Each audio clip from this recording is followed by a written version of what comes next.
to Atlantic Ocean, upon me hills to 400, to educate, elevate, and promote. Yeah, focus on Liberia, for Liberia, Liberia, for Liberia, yeah, yeah, yeah, yeah, yeah. From Monday to Sunday, from Monday to Sunday, it's focus on Liberia.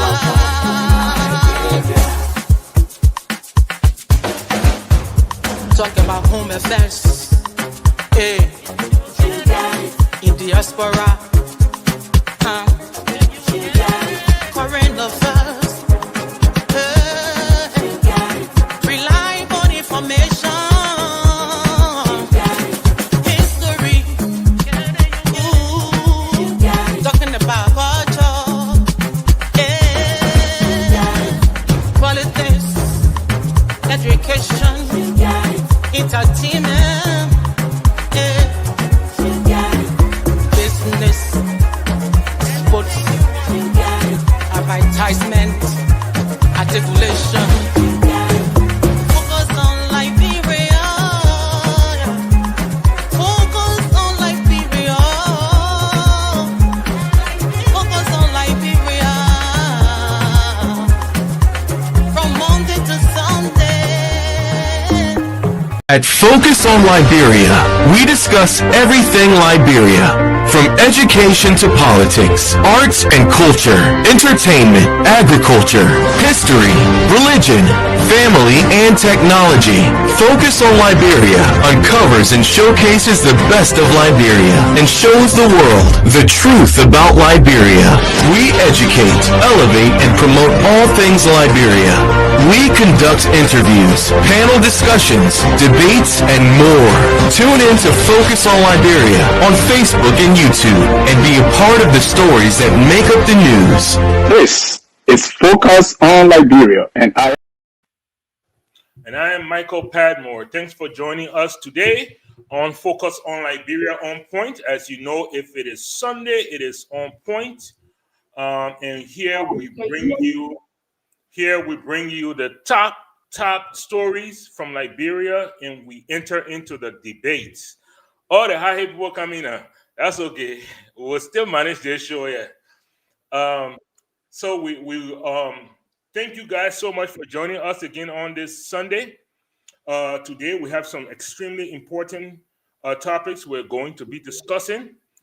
Breaking news, press release from the press secretary of the Republic of Liberia, Honorable, I've got to call him Honorable now, Honorable Samuel Steve Kwak has been selected as the next Minister of State for Presidential Affairs. If you all remember, this was the Chief of Staff to the Vice President for 12 years under the first UP administration.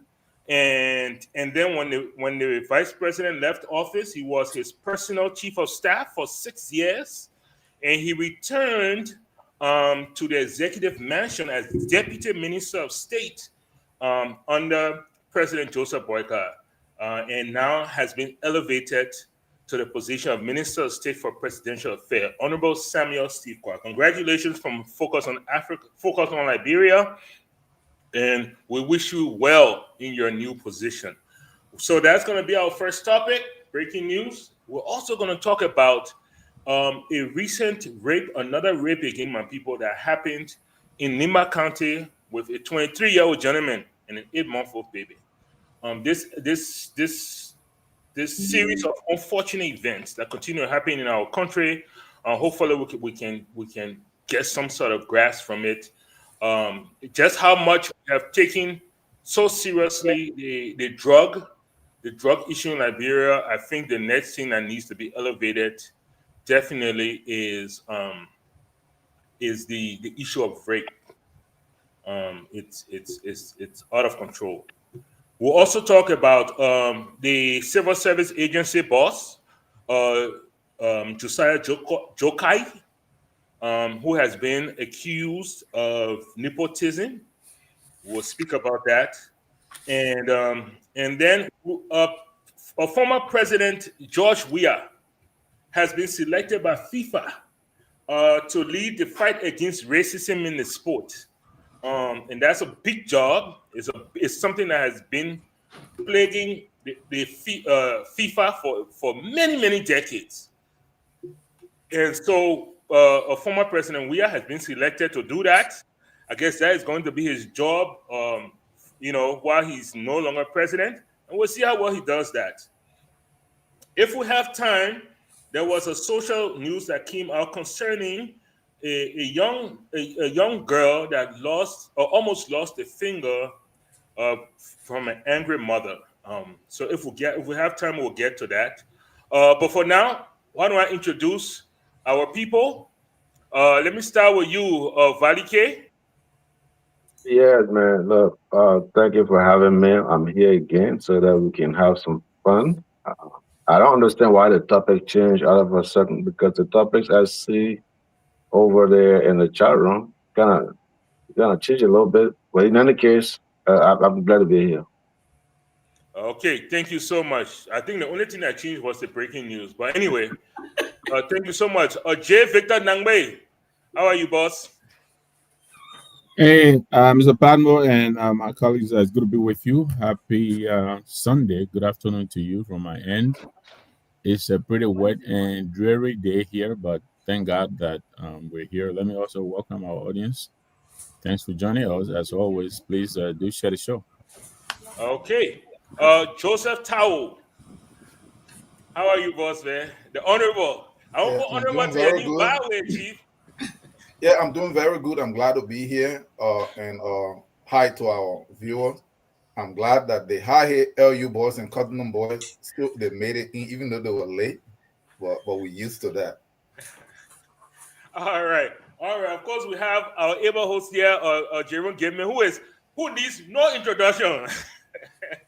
Thank you, Chief. I'm your guest today. So okay, no problem. Me and Valley, we talked earlier. We kind of give you a hard time. No problem. He started right off the shot, right off the bat. Thank you, sir. So much for joining us. Before we get started on our topics here, we have two young gentlemen, or should I say gentlemen? They're calling gentlemen. We have two gentlemen here from an organization that they are calling the ANC Diaspora right now. They are here as our guests. Why don't I go ahead and bring them on, and then they can introduce themselves and tell us why they are here. So I have Mr. Weah Bowman. How are you doing, Weah? And I believe I also have Mr. Leon Mensah. Okay, there we go. All right, gentlemen, how are you guys doing today? Welcome to Focus on Liberia On Point. And why don't you introduce yourselves and then tell us why you're here? Yeah, thank you. Thank you, Mr. Padmore. Thank you, my fellow panelists. Glad to be on the show, along with my able member of the ANC Diaspora, Mr. Weah Bowman. I'm sure he introduced himself. But my name is Leon Mensah, for those of you that don't know me. I'm currently the interim chairman of the ANC Diaspora, and we're looking forward to a fruitful discussion today to be able to bring the ANC Diaspora to reintroduce the ANC Diaspora to the Liberian public, and hopefully you can get to know a little bit more about the organization and the upcoming events, such as the convention and other things happening. I've been associated and affiliated with the ANC for roughly about 14 years. So looking forward to a fruitful discussion and, trying to share some insight about the way forward for the ANC. Thank you. All right. Mr. Bowman? Yeah, thank you, Michael. Thank you for the opportunity. Thank you, Jerome. Thank you, Brother Joseph. Thank you, Zavali. Thank you very much. And thank you, Mr. Victor. And also thank you, Dr. Floyd. There's a Floyd Oatley. Yeah. No, I apologize. My screen is a little dark, so it's kind of hard to see it. But again, thank you, gentlemen, for inviting us. Again, this is a great opportunity to come and share some information with you. Hopefully, to have some fruitful dialogue. We'll give you insight into what the ANC diaspora is about. My name is Yankwe Bowman. And Yankwe is fine, Yan is fine. You can call me whichever one. But hopefully, we look forward to a good discussion, and we can tell you more about who we are, more about the organization that we represent. And hopefully, after this conversation, we look forward to having all of you on board to join us. You don't want to hire people. Let me get people you don't want. Okay, but which one are you going to start? Why don't you guys tell us a little bit about the organization, why you're here? Yeah, Okay. I can kick it off. Yep, So many of you know that the ANC has participated in multiple elections over the last 10 years or so in politics, right, in Liberia, of which our candidate, Mr. Alexander B. Cummins, was at the helm of that political showcase, right? Now, unfortunately, we didn't win. However, we do think that in life, a lot of it is about timing, okay? Now, if we look at the political landscape, right, before when Liberians elected George Weah, they felt like, he was one of their sons and they owe him something. Maybe perhaps he had contributed towards, Liberia during a certain period. Same thing with Joseph Boyka. They felt, well, he's been around. He's an elderly man. It's about time to reward him with the presidency. But as you can see, gentlemen, ladies, Liberia is failing. It's failed for many decades. And realistically, we're not going anywhere. So this generation is here to say that enough is enough. We want to be the one enlightening the minds and hearts of Liberians, both in Liberia as well as in the diaspora, to really show them the right way.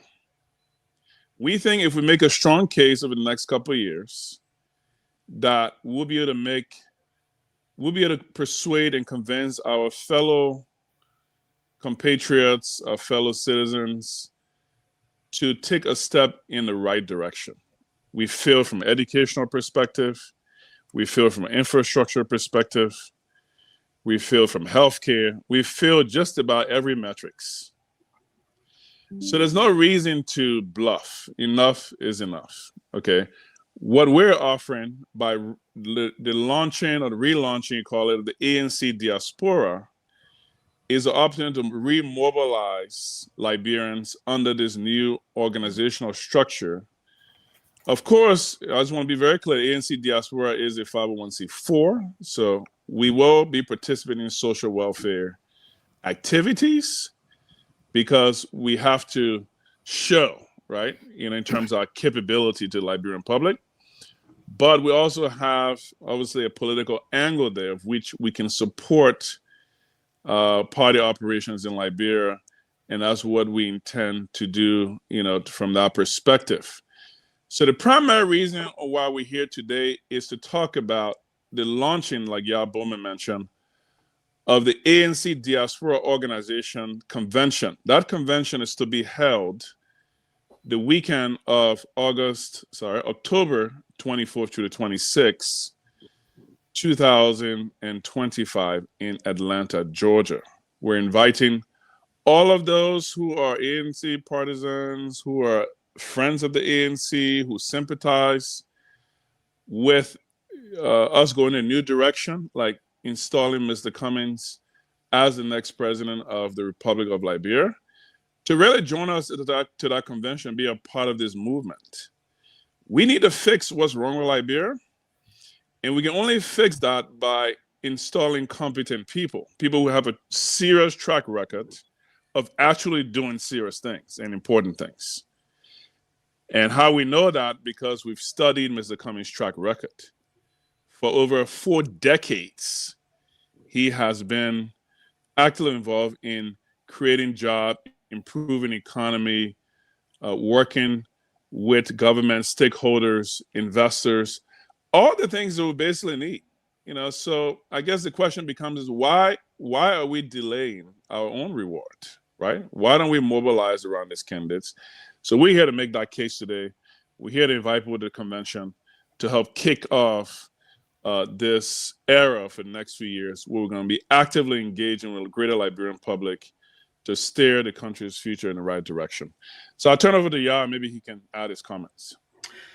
Yeah, thank you, Leah. Thank you. And I know a lot of you heard the name AMC Diaspora, and you will be wondering what that is, because most of you are probably used to the AMC in America, the AMC USA, AMC Global, the Midwest.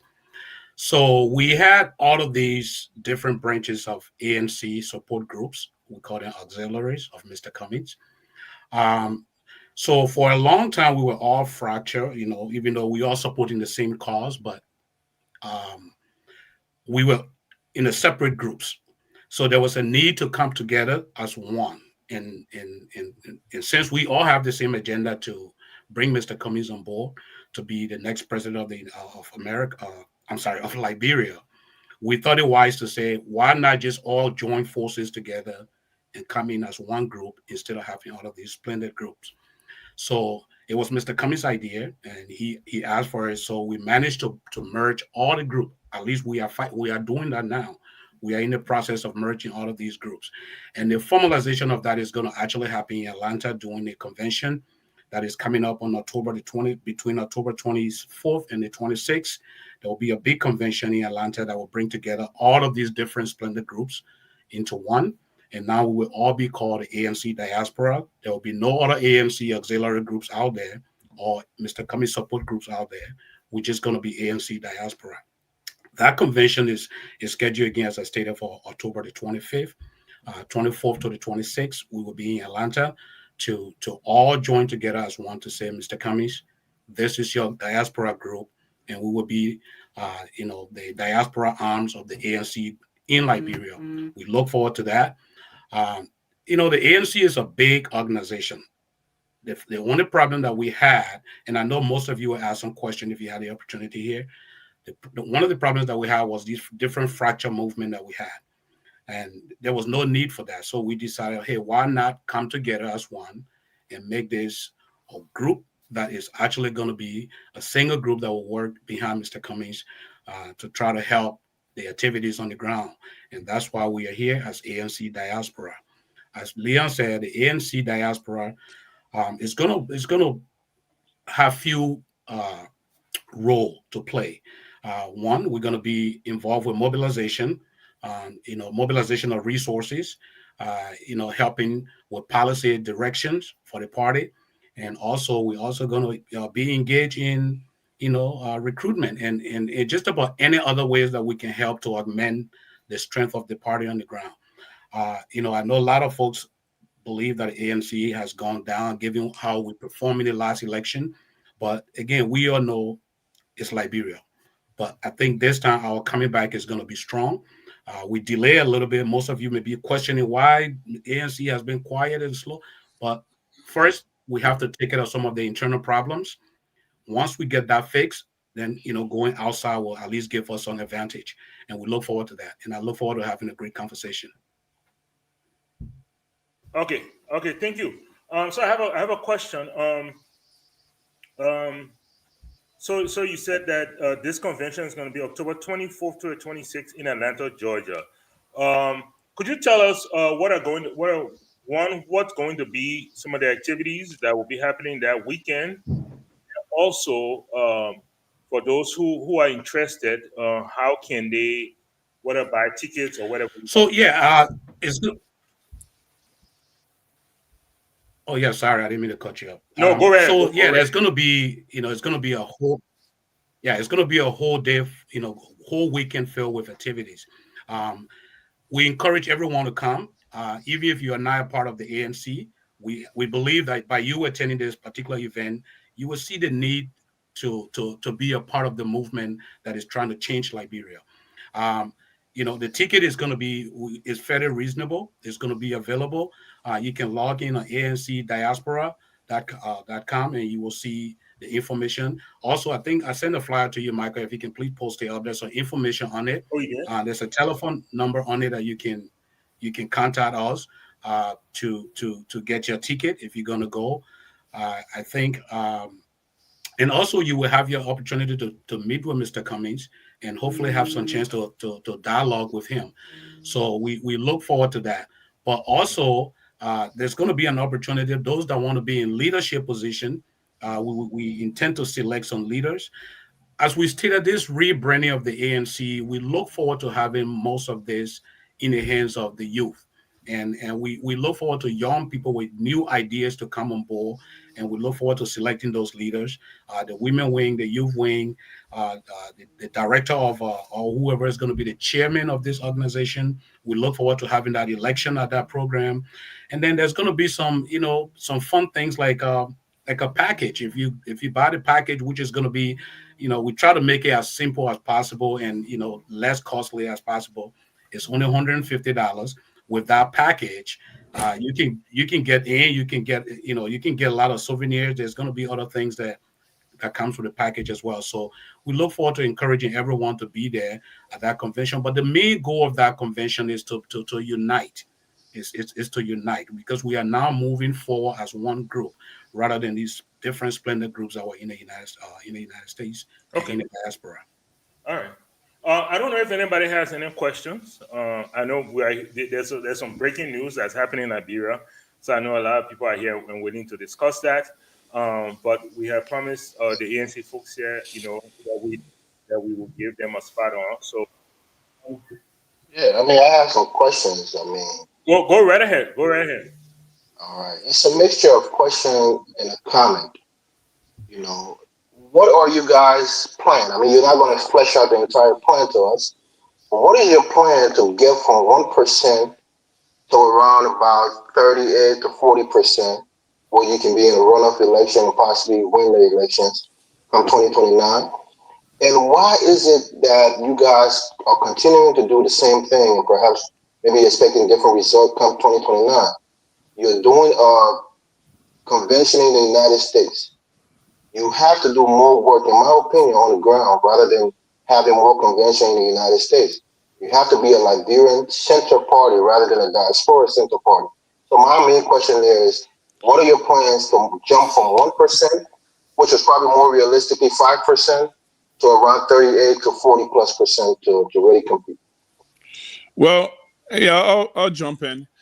Two things. Well, first of all, nobody in Liberia actually believes ANC got 1%, right? I think we all know that the election was fraudulent to a large extent. And because Mr. Cummings, the ANC are partisans of peace-loving people, they just made a decision not to push the stakes, whether it be to the courts or basically do any other thing to sort of destabilize or try to bring violence to the situation. So that was done out of respect, not because we believe that we actually got 1%. So I think it's just important to clarify that. Okay, so ANC did not get 1%. Whatever that percentage is, I guess we will never know. But we certainly got more than that. Now, the second thing is we are doing things differently, right? You mentioned there is a convention that's scheduled to be held soon in Liberia. So it's not just the USA that there will be a convention. There will be a convention in Liberia very shortly as well too, and that all the information details will be released. ANC partisans are moving across Liberia, various districts across the hinterlands, blocking and tackling things from a local level. Okay, so it's not just what's happening in the States. So a lot of things we're doing differently.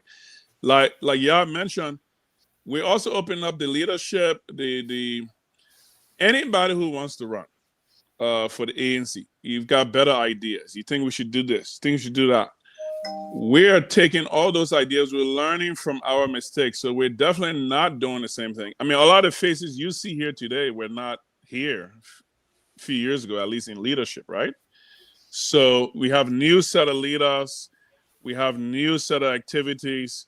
We're going to do more engagement. We're here doing engagement. So we're reaching out to people. We're persuading. We're making a case Those are all some of the things that were lessons learned that we're changing. Okay, blocking and tackling Liberia, changing leadership structure, changing organizational focus. So we're doing a lot of things differently, which we believe by implementing those, we'll be able to convince the Liberian people that the ANC and subsequently Mr. Cummings will be the right candidate come 2029. Because here's what happens if we don't do it. We're guaranteed to go nowhere because we've gone nowhere in the last 50 years with all the leaders. We went nowhere with George Weah. We're going nowhere with Joseph Weah. I mean, other than what I keep hearing is a few posh roads, a few posh elections. I mean, just substandard things. Nothing bold, nothing drastic, nothing with any kind of serious substance. And we're saying we don't want that. So what we're going to do differently now is to have a new set of leaders, new team, new people leading efforts. And we're looking to everybody with ideas to come on board and bring the ideas so we can implement those. And I can assure you that the organization is ripe for change and they're ready to implement all of the great ideas that will help either persuade, motivate our people to move in the direction of ANC come 2029. Thank you. Yeah, let me just add a little bit to that. I'll be quick on that. Yes, please. Yeah, you know, the question you asked was profound, and I like the question because the reality now is that ANC had a 1%, and that's what the reality is based on the National Election Commission report, right? But if you technically look at it, it was the CPP that had a 1%. It was not the ANC. Yes, of course, Mr. Cummings was on it, but it was the CPP. So if we were to go with our argument, we can also say Liberty Party, got 1%. But that's the reality. We'll live with that. But like Leon said, look, this new direction, one of the reasons why you see the slow pace of the ANC right now is because, as I said, there are a lot of internal house cleaning that we have to do. There are a lot of things that we have to clean inside. Once we're done with this, and our outer presentation now will look more like a new and rebranded organization. The convention is coming up in the next few weeks in Liberia. Once that convention is completed, I think you will see some more robust activity for the ANC in Liberia. All right. So, I wanted to ask a question before Mr. Tao put his hand up, right? So can I go first? Because I'm asking my question. My hand. I was speaking. I said something, and then Mr. Bowman jumped in, so I stopped. Mr. Tao go for it. You will come second. Another problem again. No, but I was going before Mr. Tao. All right, Mr. Tao. That's how you watch my time. No, he's not going to go before me. We're not going to read mine here. I'm going to speak. No, you're starting gonna hide that soon. Okay, Mr. Tao. Mr. Tao, I recognize you. Please go for it. Thank you. We're going to play Coco and Missy now. We're not going to do ultra-viral stuff here. Let's just remember we have a show to do, so let's make it quick so we can go into our show. So look at what happened here. That's part of the show here now. Yeah, that's part of the show here. This is very important. We have breaking news. Go ahead, Mr. Tao. It's very important. Look, for me, it is not even a question, but I want to make a couple of points. In the first place, I keep hearing the greatness of Mr. Cummings, a guy selling Coca-Cola or computer in the US or in China. Whatever he accomplished, that's where he stay. You're trying to equate this stuff to the running of a country. This is the same mistake that we keep making. Mr. Cummings have no track record in Liberia of running anything on the city, town, or national level. So that experience, if you keep going with that, that's why you keep losing. You put that to the side and show something. That's one thing. And this is not just a Cummings stuff, but there's a major problem that we have. This is why everybody showing up have no track record in the country. Weah did not have it. Bwaka really associated with government, but he didn't have it. This is where we continue to fail. Look at the countries that are succeeding. The people that come up in that area, they're cultivated over periods of time, and they're tested, and they've done something. So let us put that to the side. The next one is Liberia is going to continue to go in the wrong direction, and this is why. Just this discussion right here. Just in the city of Houston that I'm in alone, they have more Nigerians here than almost the entire Liberian population in the US. So we're not even talking about the whole nation. And if we take London, Liberia is the only place where when the leadership or political activity of the country is based abroad. This whole called damn God diaspora stuff is only for job creation. We see it that the deals are made here, the election go on, and then the government officials leave from here and they go. Where is Nigeria or Ghana that they're trying to run campaign for them to run their country? That you see that the bulk of this stuff, the hype of it is abroad on some diaspora. Look, me and you, all of us here, based on our residency, we are foreigners in our country. We are not committed to that country. We have no real commitment to that country. It don't mean that we're not Liberian in something, we can do something, but what happened here is that we have no real stake. We can go there, we'll mess things up intentionally or by accident. Guess what? We jump on the plane, we fly back over here. So if you guys, all of you on this platform and everywhere else, if we really wish Liberia well, we should stop trying to centralize the point that Mr. Morris made here. This stuff is supposed to be taking place in Liberia. This is where there is nothing wrong with having some supporters here, but this cannot be the bedrock. This is what we have seen since the early time, and we look at the result, and it's still happening. The reason me and you, I'll rest on this. The reason me and you, when you base your political base of all of them abroad, is because you are here in the United States. This country is the most powerful country. They have their interest, and they're going to pursue it. Tell me, Mr. Cummings or any of you take over, whether CMC or whoever, what it takes for you to make Liberia work. You have to come in direct confrontation with U.S. interest, because you need to have control of your resources in order for you to actually move those people forward. The U.S. and other countries, their goal is to hold on to your resources, and they want to use it. Are you guys willing? Are you in a position for you to come in direct confrontation or head on with them? No, because we live here. People hold different documents here. People, families are here. So we end up compromising. So it becomes just a tourist who will go get a job. We exploit the place intentionally or unintentionally, and then we fly back. When it's over, we've seen this over 20 years period. So this process is not just you guys. It would never work. Let us change course. Let us build the base over there, train the people over there, let the people that are on the ground who are large. Thank you, Mr. Tao. This is what it Okay, can I respond to the gentleman? Hold on, Leon, please hold on. Just because we're a lot on the screen, okay, it does not go well. I will take myself out of the screen just to enlarge it a little bit. But before I do, okay, I will allow. Huh? I told you lightning struck my system. I'm having problems. So let me drop off. Okay, Chief. All right. Once you're steady enough, you can come back. Okay. All right. So before I let you guys respond to that, I'm gonna let Dr. Budi ask his question, and then you can respond to both of those things, and then I will give you guys an opportunity to go ahead and close here because we have to pick up with the show. No, someone got a question. You can jump. Or is it get up? Okay. Besides Mr. Valley, is there anybody else that has a question? The problem you say when it's sweet, we can stay later, or later it's sweet. So a lot of the people got questions. Okay, no problem. Dr. Budi? Dr. Budi, what's your question? So Mr. Menza and Mr. Bowman, first of all, thank you guys for coming and trying to educate us on what you're trying to do with the ANC in the US, and hopefully, like you suggested, moving to Liberia. Mine is a comment, right? So Mr. Menza made a point which I completely disagree with, saying that they, meaning the ANC, did not get 1% in the election, that they got more than that. And the reason they didn't challenge it is because they wanted to be peaceful. Now, I was in Liberia in 2017 when Mr. Cummings, Mr. Boakai, Mr. Bromskin, the late, and Mr. Uri all came together to go to the Supreme Court to challenge the elections. They did it very peacefully. There was nothing unpeaceful about what they did.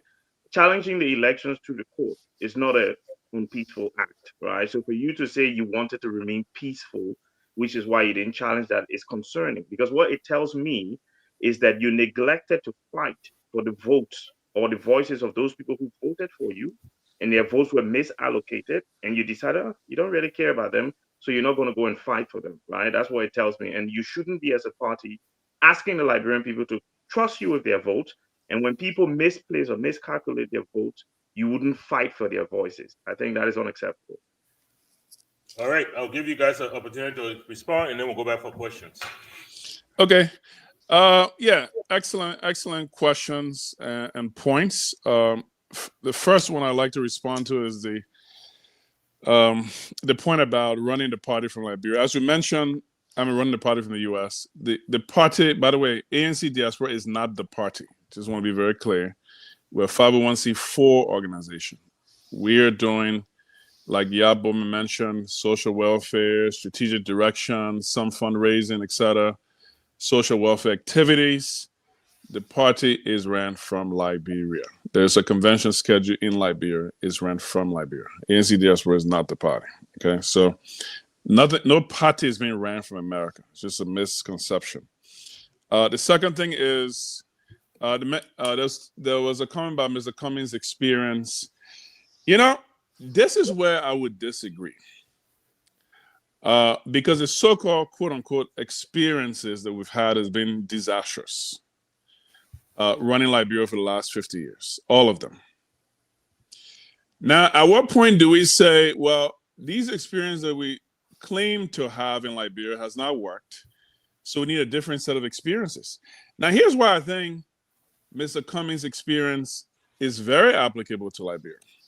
First of all of the things that Liberia needs, it needs massive highways and roads, it needs massive electricity grid, it needs revamped school systems, development of human capital. All these things, it takes money, it takes resources.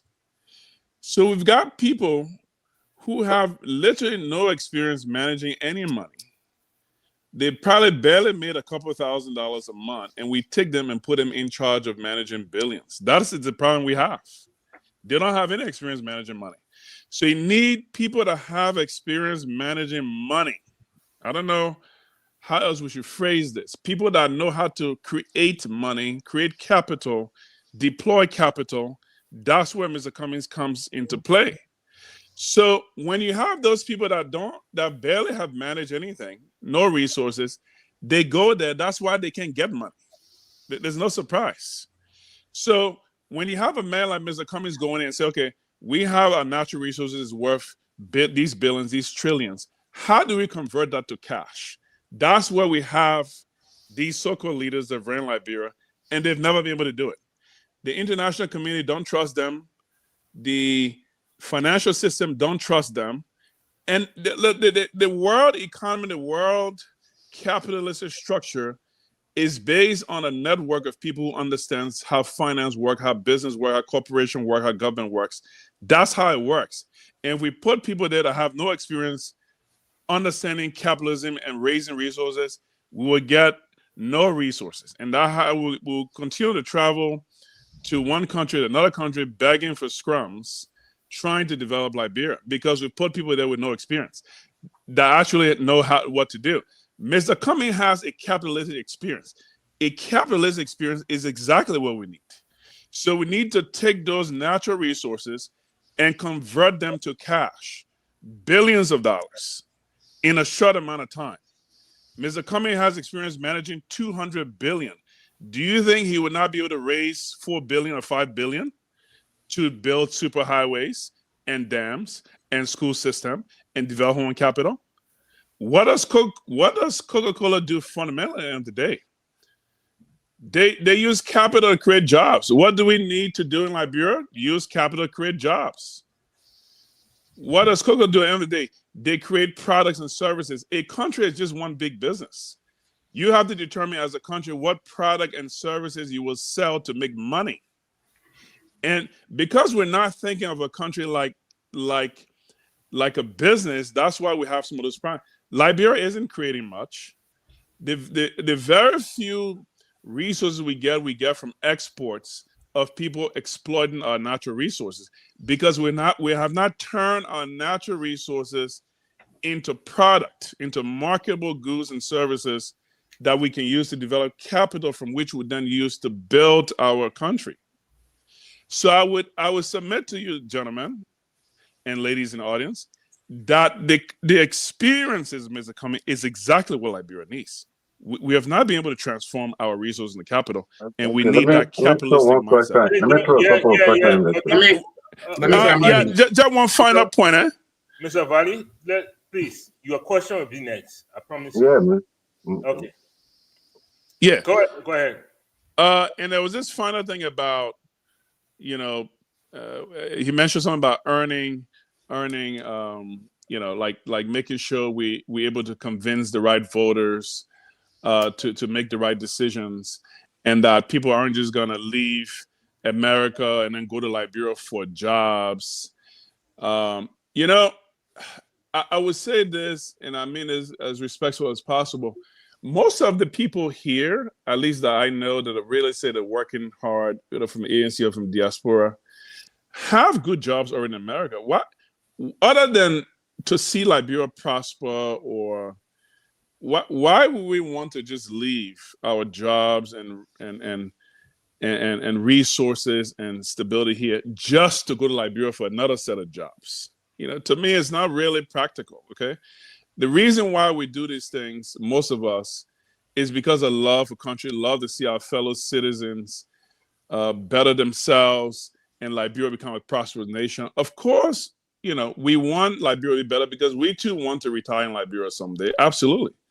But to say that we're just leaving America to go to Liberia to get jobs, we already have jobs here, we're making more income. To me, that doesn't align. So I think we'd have to be a little more trusting of each other, just because some people may have gone and ruined a reputation, that doesn't mean that every Liberian in the diaspora just want to go to Liberia to secure employment. So I think we just have to be a little more trusting and optimistic about each other moving forward. So I end on that note, and I'll turn it over.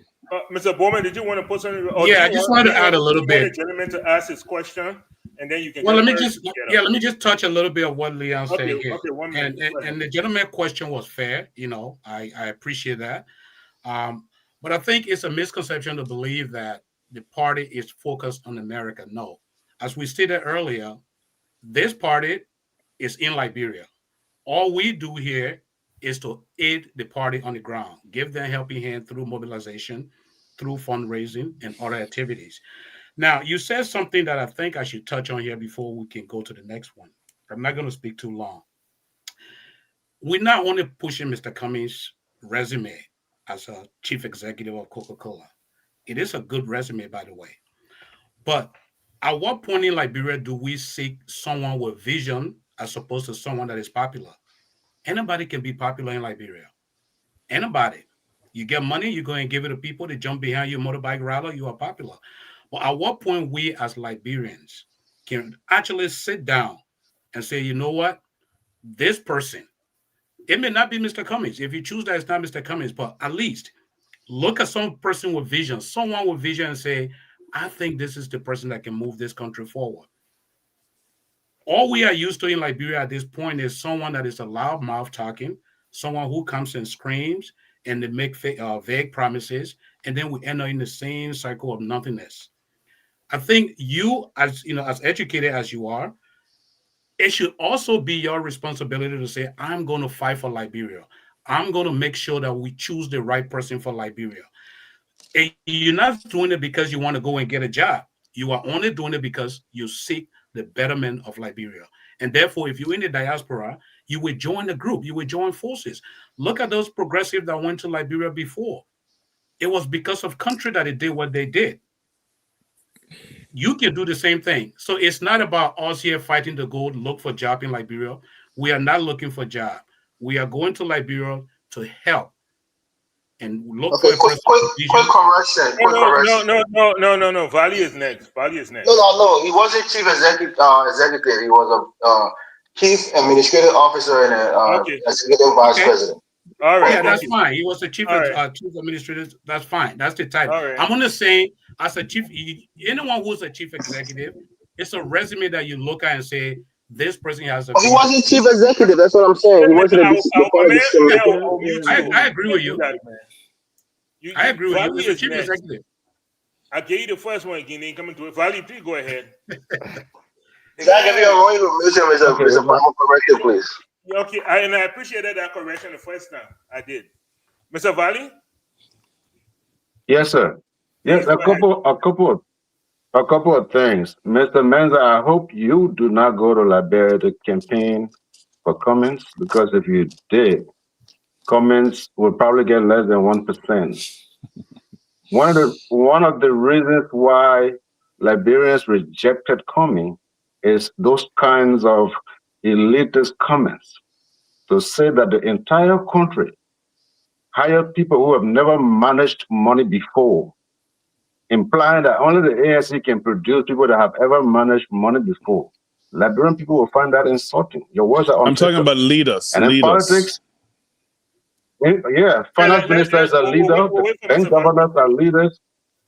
All right, all those people have never managed money before, but the ANC. If you do that in Liberia again, and this has been your struggle, you present yourself as the guys who know it better than everybody else. You got to be humble in the area of politics. Maybe you know money, maybe you don't know politics, and that's going to affect you guys. But you said something. Cummins has a record of creating jobs. Well, for us in Liberia, we like to see the tangible, not, the record of someone that we don't know of. Cummins has been in Liberia now for several years, living in his homeland, Liberia. I'm not asking you to chronicle, but you can at least catalog some of the jobs that Cummins have created in Liberia since he has been there. And furthermore, can you demand that Mr. Nangbe tell us the reason why he ran away from ANC? Thank you for your question. Are there any other questions? Do we have any other questions? Mr. Palm, I just have a comment. I just have a comment. You have a comment? All right, hold a comment. I want to exhaust the question, and I'll make sure I get your question. I haven't gone yet. Can I go? Mr. Nangbe, do you have a question? I do. Okay, please. And then we'll give the guests the opportunity to answer. Gentlemen, welcome. It's good to be with you. I'm not going to answer Mr. Kamara here because he's just mad. But listen, I don't usually agree with Vali Kamara here, but he does make a good point. When I listen to you, Mr. Menza and Mr. Bowman, I hear nothing but arrogance. That's all I hear. You talk about people doing patch here and there, they call it whatever that is. Why don't you talk about what you want to do and leave alone what other people are doing? So, anyway, look, Mr. Cummins, if he does run again, this is going to be his third time around. And as Mr. Kamara indicated, for full disclosure, yes, I did support his candidacy last time as part of the CPP, because I really feel, I still do, that he's one of the best we have out there. But I think it is becoming apparent now that just selling his credentials, his capability is not enough. He tried that the first round, it didn't work. The second round, we tried that again. It is not working. And I'm wondering here if learning lesson at all has been taken from this, and if there were any attempts to redirect the strategy. I think the messaging is not enough, but I'm looking for the difference that this time will help the ANC break through. Thank you. All right. Thank you so much. I'll give the guests opportunity to. Let me take a shot at it. Mr. Dugle has a thank you. Thank you very much, Chief. Mr. Dugle has a comment. I will allow Mr. Dugle to make his comment after the guests answer the questions. Mr. Tao. Yeah, thank you very much, Michael, and thank you, sir, for your commitment to Mr. Cummins. I think you and I both share the same sentiment that he is the best. But by no means are we trying to suggest here that there's this elitist mentality here. No, all we're saying is Mr. Cummings being one of the best in Liberia, a lot of people often say, well, he did not have a lot of votes. And because of that, he has no chance. All we're saying is we're asking Liberians that let's look at something different. Let's look at Liberia in a different light. Let us see Liberia as a country that not only a loudmouth can go and just take over. Let's look at Liberia as a country where we believe you can go to school outside of this country or even in Liberia and get out of there, and then someone with a loud mouth comes and then take over the country, and then we'll continue to go in the same cycle. At what point do we make different choices? All we're saying is this: if there are good choices among us, let's look at those choices and say these are the folks that we want to run our country. These are the people that we believe can change the dynamics of our country. They can take us from point A to point B, regardless of college degree, regardless of where you went to school. But what about the character? What about the integrity? What about all of these things that we look at to say, these are the people that we want to take over our country? We cannot continue to look at the people, folks who have been loud and they come and make fake promises. It leads us to the same cycle that we are in today. And then also, someone talked about Mr. Cummings' accomplishment.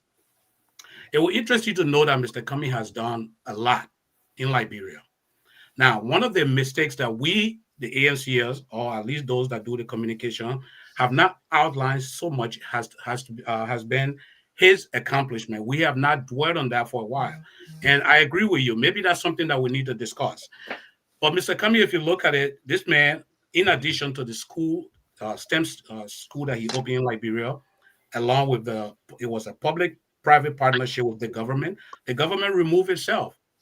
Mr. Cummings has also contributed to several schools, AME Zion, the University of Liberia, Nema County Community College, and the list goes on, the Muslim University, all of these, the list goes on. All I'm saying is this: if you sit and really look at what he has done, and maybe we, the communicators, should do our best to amplify that.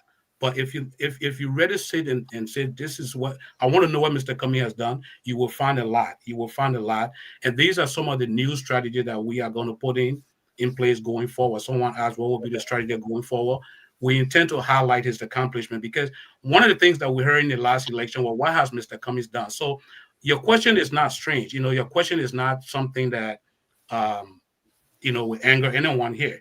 That's something that we heard in the past, and perhaps now going forward, we will include Mr. Cummings' accomplishment, and maybe do a whole lot of audio that people can hear, because most of our folks are visual, and they love to listen to these. We have to put all of these things in visual things for them to see it, and we need to talk about it more. So again, it's a good question, but we look forward to expanding on that going forward as part of our strategy. All right, thank you. Yeah, I want to add to that real quick, Michael. Okay, yeah, go ahead, got a minute. There's a few things, and y'all touch on a little bit, but this thing about, I think that's one thing they try to brand.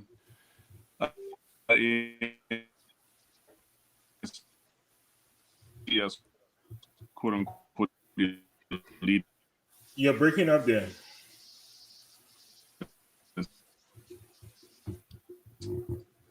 Mr. Mensah, you're breaking up. We're not getting you. All right. So, Duke, why don't you go ahead, Chief? Why don't you make your comment? Hold on. Yeah, we can hear you now. Okay. Go ahead. All right. Yeah, I was going to say, there's this comment, some people seem to make that ANC partisans or elitists. It's just nonsense, okay? I grew up in Bananbe Keba. There's nothing elitist about Bananbe Keba, okay? Took the bus every day to go to school. Struggle like everybody else, okay? So, I think when sometimes people can't find maybe something to blame you on than the true words, but there's nothing elitist about no ANC partisans. It's just everyday Liberians. So I would just say that. The second thing is this whole idea about managing budget. That's a fact. I mean, you can Google Mr. Cummings' track record of managing the market capitalization of Coca-Cola. At the time was roughly around 200 billion with a B. I mean, I'm trying to figure out, is it that we're just opposed to people being successful and we just can't and some people can determine that, okay, this man, he has a track record, and let's just follow it, or we just in denial and say, no, we just can't believe it. Everybody can Google what Coca-Cola value is. Everybody can Google what his job is. Everybody know what a job description is. It's all factual. So how can we be making up things? Or, I mean, let's compare it to George Weah. What is the budget that George Weah actually managed? If you could help me maybe clarify that, then maybe we can compare it to Cummings. We're just looking at facts. There's nothing about, you know, someone being better than the other person. We're looking at actual experience. If you look at Mr. Cummings' actual track record of managing budget, people, it's just factually higher than I've seen with a George Weah or it's with Joseph Boyka. It's nothing to demean them. It's just the facts. You know what I'm saying? So I don't think when we say Mr. Cummings has experience managing budget resources, that's somehow making him some sort of elitist. It's just basically his experience, okay? And I think we just have to face that and not be so judgmental. Oh, this person's that. And the final thing I'll say about job creation, if you go to every single country on the planet, I'm in China right now, and there's Coca-Cola here. Every single country. They're creating jobs. That is factual. As chief administrator of Coca-Cola, you have to know how to create jobs in not just one country, but practically every country on the planet. So those are real experiences. Well, and how do you set up contracts? How do you train people? How do you make them benefit from, you know, with fair wages? You have to understand all those things as chief administrative officer. Again, there's not some sort of far-fetched idea where we're just trying to come up with. We're looking at real practical experience. We're saying our people in Liberia can benefit from a man who has a track record of creating jobs, training people, giving people living wages. Those are real practical things I think we'd like to bring to our people. I don't think that's any far-fetched. I think that's real. So I'll turn it back to you. All right, Duke. I think your people don't answer my question. They give me no list of jobs they created in Liberia. Yeah, that's okay. That's okay, Duke. Don't cut Duke off, Valley. Yes. Right. Thank you, Mr. Padmore. And I want to say hello to my fellow panelists. While I was driving here, I was also listening to the show. And I listened to Mr. Leonard as well as Mr. Bowman. But what I wanted to say is this. I think one of the failing of the communication team of ANC is, look, in politics, perception is reality. And based on all the things I've heard, I mean, I don't think anyone is questioning the fact that Cummings' qualifications surpassed many of the people that were in the elections. But in my opinion, that's not the case. That's not the problem. George Weah, one of the reasons why George Weah had a significant resonance with the electorate was that he gave them the impression as if he was one of them, even though in reality he wasn't one of them. But that's how he sold himself, and people bought into it. It was only after his disastrous tenure of 6 years that they came to realize, oh, what we bought into was a fallacy. And so the same thing applies to Cummings. And I think the fact that his communication team has not caught up with the fact that the Liberian electorate sees him as an elite. No matter how hard you try here, but you have not demonstrated on the ground with the electorate that he's not an elite. And so the way you present his success and his accomplishments to the Liberian people, it hasn't really gained any traction with the Liberian electorate. And the examples are in the 2 attempts that he has made at the presidency. And so, if you remember, one of the things that attracted many people to Ellen Johnson Sirleaf was the fact that she came to this presidency with enormous international exposure and experience. And those experiences were coming to bear on her presidency. And we all know how disastrous the 12 years turned out to be, simply because the Liberian electorate has now, sometimes we underestimate the ability of the Liberian electorate to see things different than we who are presenting it to them, different than us. And so I don't think Cummings' qualification and his accomplishment is in any question. I don't think so. But I don't think Kwame has been presented in a way that will gain traction with the layman. You see, as we were just talking about, what has he done in Liberia? I can tell you personally, I know some of the things that he has done in Liberia personally. But those things that he has done has not been presented to the people who are supposed to determine whether he can be president or not. It has not been presented to them that way, in a way that will have resonance with them. So, when you talk about Coca-Cola, I think I'm not even sure if it's even necessary to mention Coca-Cola. I mean, the last assignment Kwame had, he was in Nigeria. He was based in Nigeria, and he did a lot of things in Nigeria in terms of the work of Coca-Cola and the amount of money he handled and all that. But how is that relevant to the layman in Bopolu? And so you are still struggling with this perception, even though it might not be reality. But that's in politics. Like I said earlier in my opening, perception in politics is reality. Until such time that whatever you are creating has a resonance. Look, we all saw George Weah. Mr. Duple, we gotta move in now. We gotta move Yeah, on. so I think my closing comment would be that the the communication team of ANC needs to come back to the drawing board and see how can they rebrand this gentleman, how can they rebrand his accomplishment so that at least he can gain some traction with the electorate. Okay, thank you. Yeah. Okay, so thank you guys. Leon and I'll give you guys each 2 minutes. Once again, if you want, you can expound on anything that was said, but also to tell us again about your convention that's happening in October as well. Okay. Yep, I'll Yeah, I go can go. first, and then hopefully my chairman can go after me. So let me just say thank you to everyone on this platform. It's great that you give us the opportunity to come here. We'll talk more about our convention. But let me just touch on little things I heard here. Sir, thank you. The last speaker, Mr. Dick, thank you very much.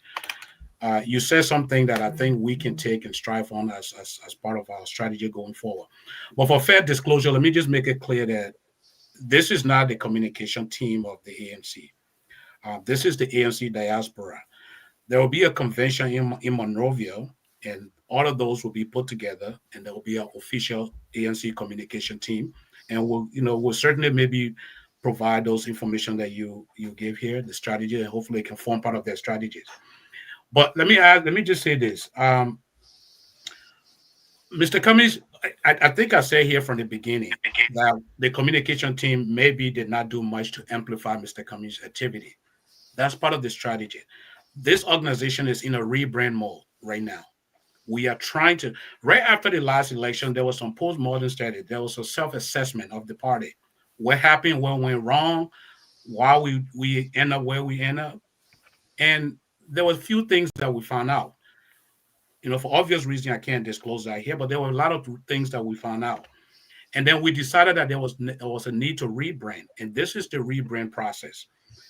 This is our first interview since this rebranding is going on. So, more than likely going forward, hopefully we can be invited here again. We'll provide more robust information about where this organization is heading and where we want to go. But we are in a rebrand stage. As I stated, there were a lot of things that need to be cleaned out internally, a lot of things that need to be fixed, a lot of personnel, changes and new group of leaders on the ground in different districts. All of those will be worked on in the next, in the coming election that is in Liberia. So I beg you, Papa, give us a chance. Just give us some time, and we'll plead with the Liberian people. Once we get all of these together, we will make sure the Liberian people see the new ANC. And I trust with the messaging that you were talking about, a lot of us here, some of us here will form part of it. And with those suggestions that you all proffer here, we'll make sure they're included. But let me just quickly ask everyone that is listening and watching, join us. This is not only up to us to make Liberia better. I know it's in your interest. It's in the interest of your grandmom, your grandpa, your son, your children, grandchildren to make Liberia better. Everything that we do here is geared towards making Liberia better. It's not about us personally. Like Leon said, most of us may not even leave from here to go back to Liberia if there's a new leadership. But what matters is we want to make sure that the country is in a good hand and good leadership is in place. And then once that happens, a lot of us here will not have to take money and be selling in Liberia to help families and friends. Hopefully there will be enough jobs. But this is the kind of country that we envision. This is what we hope for. So when we ask for Mr. Cummings to be the head of Liberia, we are looking at someone with vision. We're saying this is the person that we believe. That doesn't mean that he's better than anyone else. No. But we're just giving his track record, giving what he's done, giving what we know. And again, we will come back to try to amplify that more in terms of the communication document that we'll put together to let Liberian people know that this is your son. If he can go out there to accomplish what he accomplished, test him and see what he does. I will leave it there. Thank you for the platform. Thank you for everything. Thank you so much, Mr. Bowman. Leon? Yeah, good job, yeah. Thank you. I want to thank Mike, fellow panelists, for hosting us, hosting the ANC Diaspora. We appreciate the opportunity to come to share the information about the ANC Diaspora. We're here today to talk about the ANC Diaspora Convention. That convention is occurring October 24th to the 26th in Atlanta, Georgia. We again want to extend an invitation to all of you, both on the show, your audience, the general public, to come to the convention. As you can see, Weah Bowman is myself, right? These are all new faces to the leadership of ANC. ANC is open. So if you have better ideas, whether you think it's communication we can improve, or what are the things ANC should be doing in Liberia, we're open to all those ideas. So bring the ideas. Let's discuss it. If you want to be a leader in an organization, you want to be a member, you want to help change the policies, whatever you deem fit that you can convince your fellow partisans or sympathizers to go with, I'm sure we're willing to implement. We're not saying we did everything perfect. There were a lot of things we had to learn over the last, decade or so. In all fairness, George Weah ran multiple times. A lot of things he had to learn. Ellen Johnson Lever ran multiple times. A lot of things she had to learn. So, as us as human, we're always learning and developing. But more fundamentally, I would ask you all today to really ask yourself, what kind of Liberia do you want to leave? And whose hand do you want to put that Liberia in? If you had an organization, you had a business, in the current slate of candidates, who would you hire to run your business, your corporation, your organization? And then based on that, let's make a plan, to put that person in place.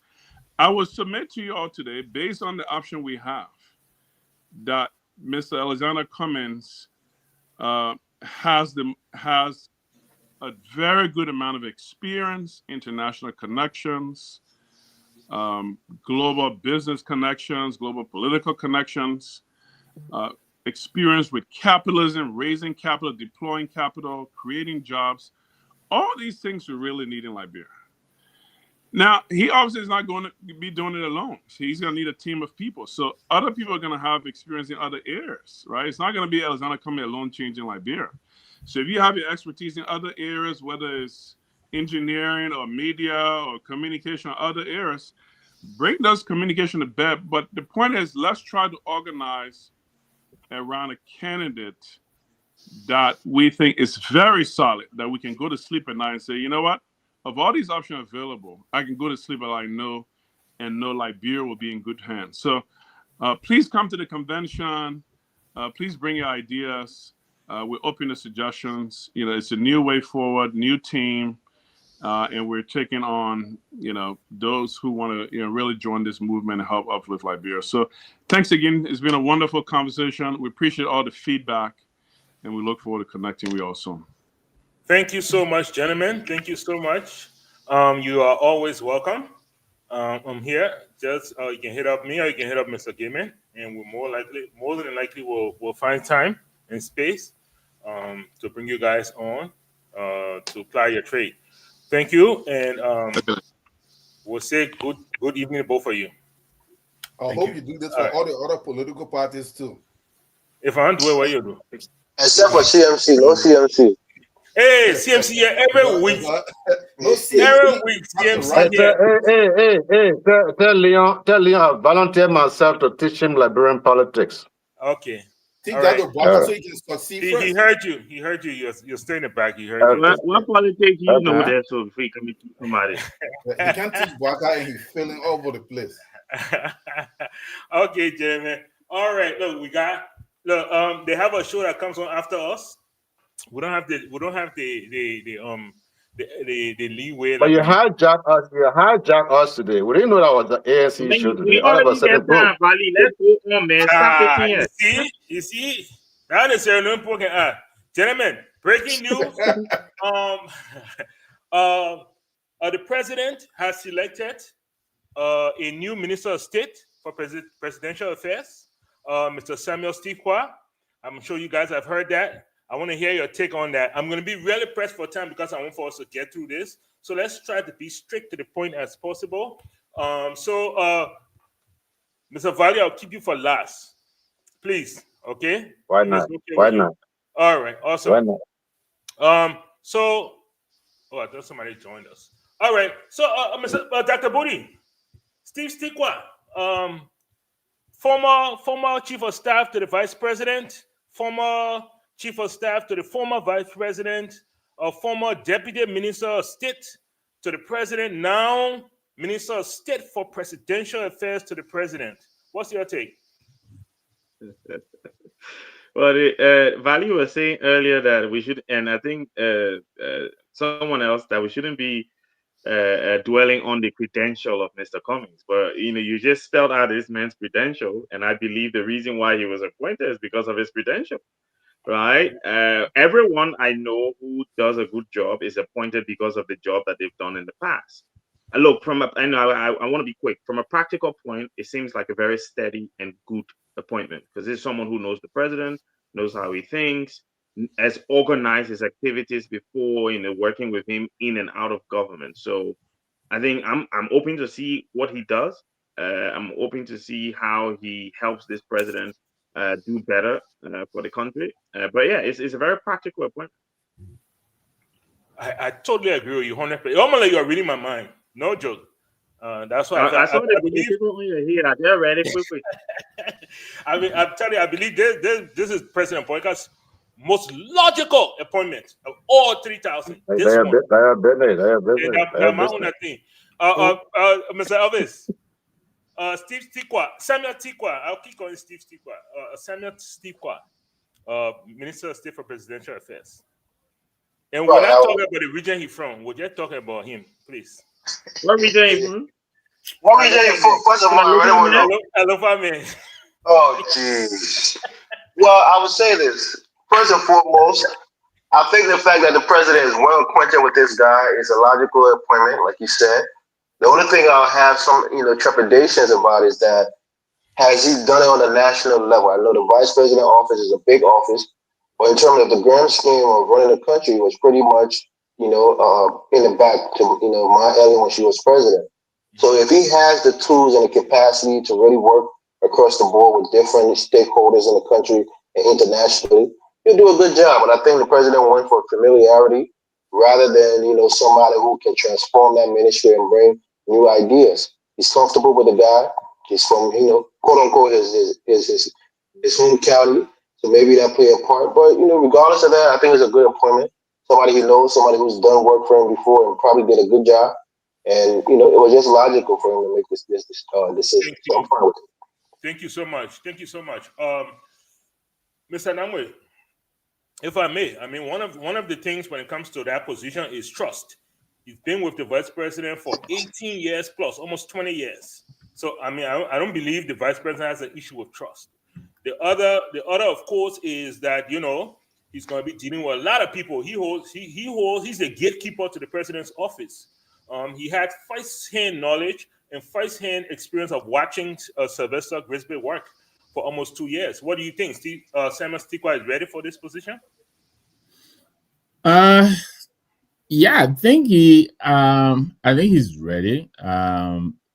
He has had quite a bit of on-the-job experience. I believe Dr. Booty or somebody said he worked with the vice president for all of his 12 years, I believe.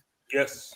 And yes, and he's been with the president ever since before he was inaugurated. So I agree with Dr. Booty. I think practically it makes a lot of sense for the president to appoint someone as the chief of staff with whom he has a certain amount of comfort and familiarity. I think it makes a lot of sense.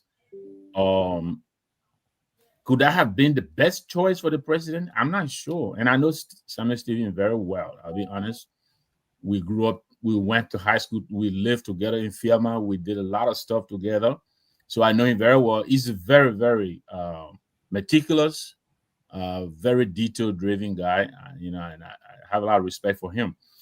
But this job for the president, given what has happened to him over the past 24 months, promoting someone from within was the least of my expectations. I thought, again, the same way I felt when the U.S. government placed their cease order on USA, and I thought this government had an opportunity to recalibrate, a very good excuse to impose a moratorium and force us to tighten our belts and introduce some very, very stiff but very, very cost-saving and efficient measures, and I think they didn't do that.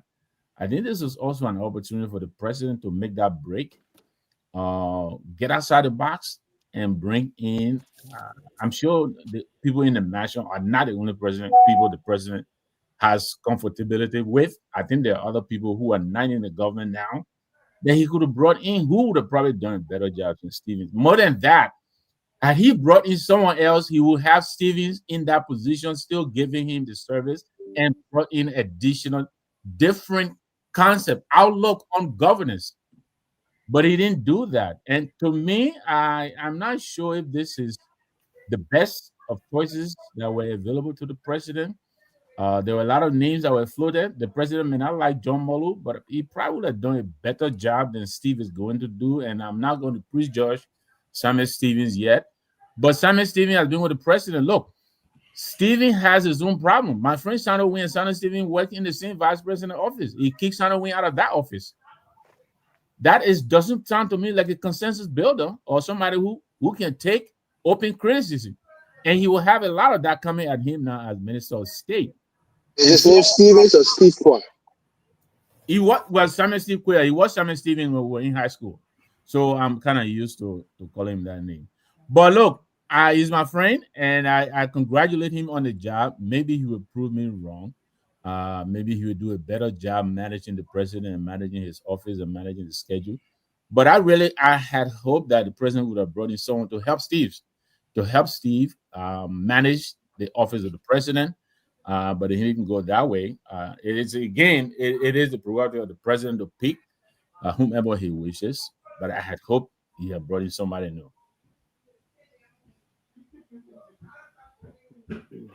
You're muted, Mr. Platinum. All right. So, Mr. Tao,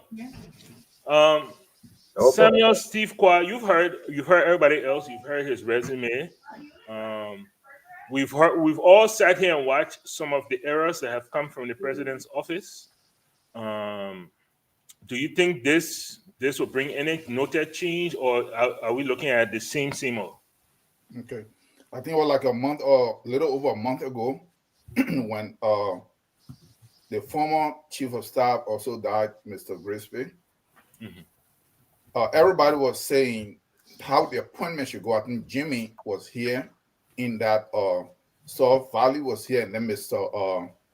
Gateman was here.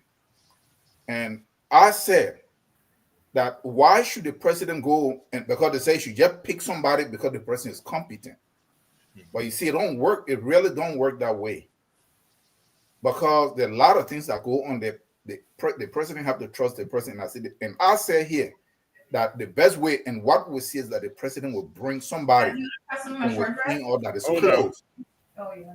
People even started saying he shouldn't bring somebody that is 20 years old that he's been known for a long time. Everywhere, whether it is wrong or right, but everywhere that's how it's done. You have to bring somebody that you feel comfortable, that you're close to, and that you trust. And that's what the president did. And I think that was what I preempted last time, and that's a good move for the president. For the president, I didn't say for Liberia. Because it's going to be business as usual. The guy can't do much if the president's own head is not straight in where they want to take the country. Thank you. Okay. Thank you. All right. ahead, Thank Duke. you very much. Thank you very much. Mr. Ducle. I don't know if you know Sam Steve-Qua, formerly Samuel Stevens. You know, a lot of our brothers, they, you know, after the Congo people left, they somehow formed their traditionalists and they changed their names. You ever left? You ever left? Actually, I know Steve. I got to. What's your take on Samuel Steve-Qua? I got to meet Steve in 2010. After I had 2 meetings with the then vice president. They had proposed to me to work at the Liberian embassy in Qatar at the time. And look, just like Mr. Tawo just said, one of the reasons that the president chose Mr. Grisby to be his Minister of State was some familiarity and some camaraderie or friendship that they have had over the years. And so he trusted him. And with the experience of Mr. Grisby, he felt Mr. Grisby would have been the right person for that position. And so with Steve, Steve is a level-headed person. Steve knows the president very well, personally and professionally, and he has dealt with him. And the role of the Minister of State for Presidential Affairs is mostly the gatekeeper to the president, besides other, functions of the deputy minister, assistant minister, and all that. But principally, the Minister of State for Presidential Affairs is the one who coordinates and who makes sure that whatever gets to the president is what that needs to get to him. And what better way to do it with somebody who knows you, who has worked with you for all these number of years? I think if I have something positive to say about the president's appointment, probably this would be one of those positive appointments that I think the appointment is appropriate, and Steve is well qualified and prepared for this role that he's been assigned to. Okay. All right. Thank you so much. Dr. Valley. President makes I'm not that. All right, sorry. I'm not doctor. Valley VK. The president makes an appointment, appoints his chief of staff, officially known as the Minister of State for Presidential Affairs. Here you go. Well, kind of thing. No, the man dealing with Liberian politics, the experience of the Liberian politics, that's what he's dealing with. So yeah, we'll give Mr. Valley a few seconds here for him to recalibrate. But let me give man Jimmy Eastman here a take at it. Samuel Steve-Qua, breaking news, has been named. Yeah, I carry this news on my platform today. Well, hello, gentlemen. Sorry for being a bit tardy. I had another engagement, but I thought Mr. Steve-Qua, one of my Riverside people. I'm just hearing y'all say the man from Lofa, but nevertheless. Oh, you're joking. Yeah, because that man, I know that man to be on the rivers anyway. Nevertheless, me, I'm not tribalistic, so I don't go there. But that man, I was happy that he was from Riverside. But here is the deal. You're not tribalistic, but you happen to be from Riverside. Okay, go ahead. Yes, that's correct. Go ahead. It's a county. Okay, so this man is a very good administrator, level-headed, and for the office of a president like this, you will have to know how to keep that office organized, and you have to be a very good administrator because things will be coming at you from all sort of angles, and you're going to have to be level-headed. You're going to have to know how to deal with issues, all kinds of issues. So I see he has the caliber to do that already. Now, what this office comes with is power, and eventually he's going to learn that he has now assumed some power by virtue of the position. And that is how we're going to see the leverage. You remember when Brisbane was appointed in the beginning, there was a little bit of tossing. We saw some power brokering, amongst who appointed, who putting the people on name on the list and all that. There was a little bit of a tussle in the upper hierarchy of the UP and the supporters of Honorable H.E. Joseph Wakai. But now we see another element. He's risen, so he's already has some affinity there. So he's risen to the top dog, and I think how that will affect the body and the momentum is yet to be seen. Okay. But again, he's been there. He knows the job, but now, like all of us, when we get somewhere, we got to put our own little stamp on it. So I'm very eager to see what kind of stamp he will put on it. I want to hear Mr. Valley talking because he's the soothsayer, yeah. Mr. Valley, I think we'll clarify whether Steve is from Lofa or not. The Valley, no, all the board from Lofa. So yeah, and you are absolutely right. Sometimes people through character review when they have access to power. Yeah. And that would be a very good, a peculiar thing for us to watch and see how Samuel Steve Quad handles power. Mr. Valley. Yeah. Yeah, you got caught off there, but please, you have the floor. The president to Fidel. And 1 minute, my brother. You got 1 minute. Don't waste it on me. You got 1 minute. and by extension, ANC.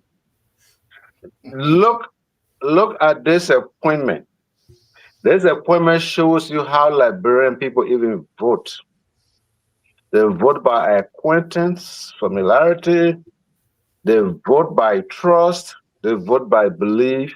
That's how they vote. Comey has lacked all of these things since 2017. Wait, I'm coming. I'm coming.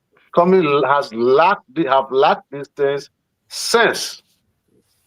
Forget about the color speaking, all those things, and we're best financial people, we're the Comey people, we're the best. Forget about all that thing. As long as Comey, as an individual, the Liberian people do not vote for you because you got the best people behind you. They vote for you. If Jimmy was in the race, they'd be voting for Jimmy. You can come with 6 PhD and smarter, you're behind Jimmy, standing behind Jimmy. They're not looking at you. They're looking at Jimmy. So you tell your people, also, go tell your people to reburn. To say, oh, I graduated from Harvard with 3 cum laude, that's fine. The people will laugh at you. They will not choose you. And when we tell them, they use big words on us, how they're working with 400 to 500 companies. We're telling them what we know. We the Yana board, we the pimpin' men. We're telling you what is real. ANC, listen, Ansu, tell your people. Now, the president, the first of all, is entirely his prerogative. Mm-hmm. That's the first thing. People say, oh, why he appointed this, that, and this, that. He didn't people from outside. Well, that's not what the law says. He said pick who he wants. He picked who he wants. We look forward to working with him. We hope he does a great job. What? That's it? Yeah. Hey, all right, my brother. Don't move out there again. All right. Look, Valley, Mr. Valley's a pimping boy. I'm coming from no Bookman ride. You will take me somewhere. Trying to be pimping boy. All right, gentlemen. So let's talk about another appointment. So we've learned that FIFA has selected the former president, George Weah, to head the anti-racist how do we want to call it team at FIFA. This is something that FIFA has struggled with and wrestled with for many decades. African players being called monkeys, bananas being thrown on the field, and I'm sure all of you remember the infamous headbutt by George Weah onto a player. I forgot the name of the player. I didn't know, a Costa or something like that. Yes, Lucas. Okay, yes, because according to Mr. Weah, he was called a racial slur, and he lost it at that point. But now he's been head. I mean, it's been about 30 years since that incident, and now he's head of the anti-racist team. I want to hear you guys take. Mr. Morris, what's your take? The president has a new responsibility.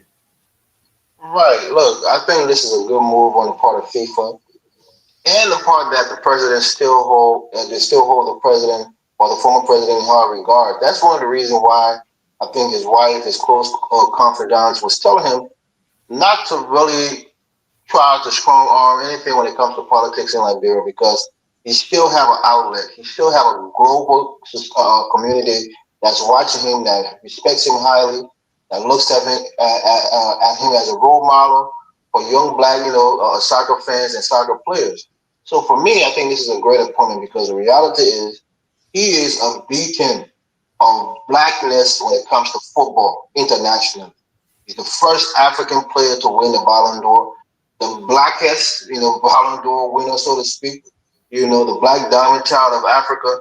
We're very proud of him. But I think when it comes to racism, he himself has experienced it.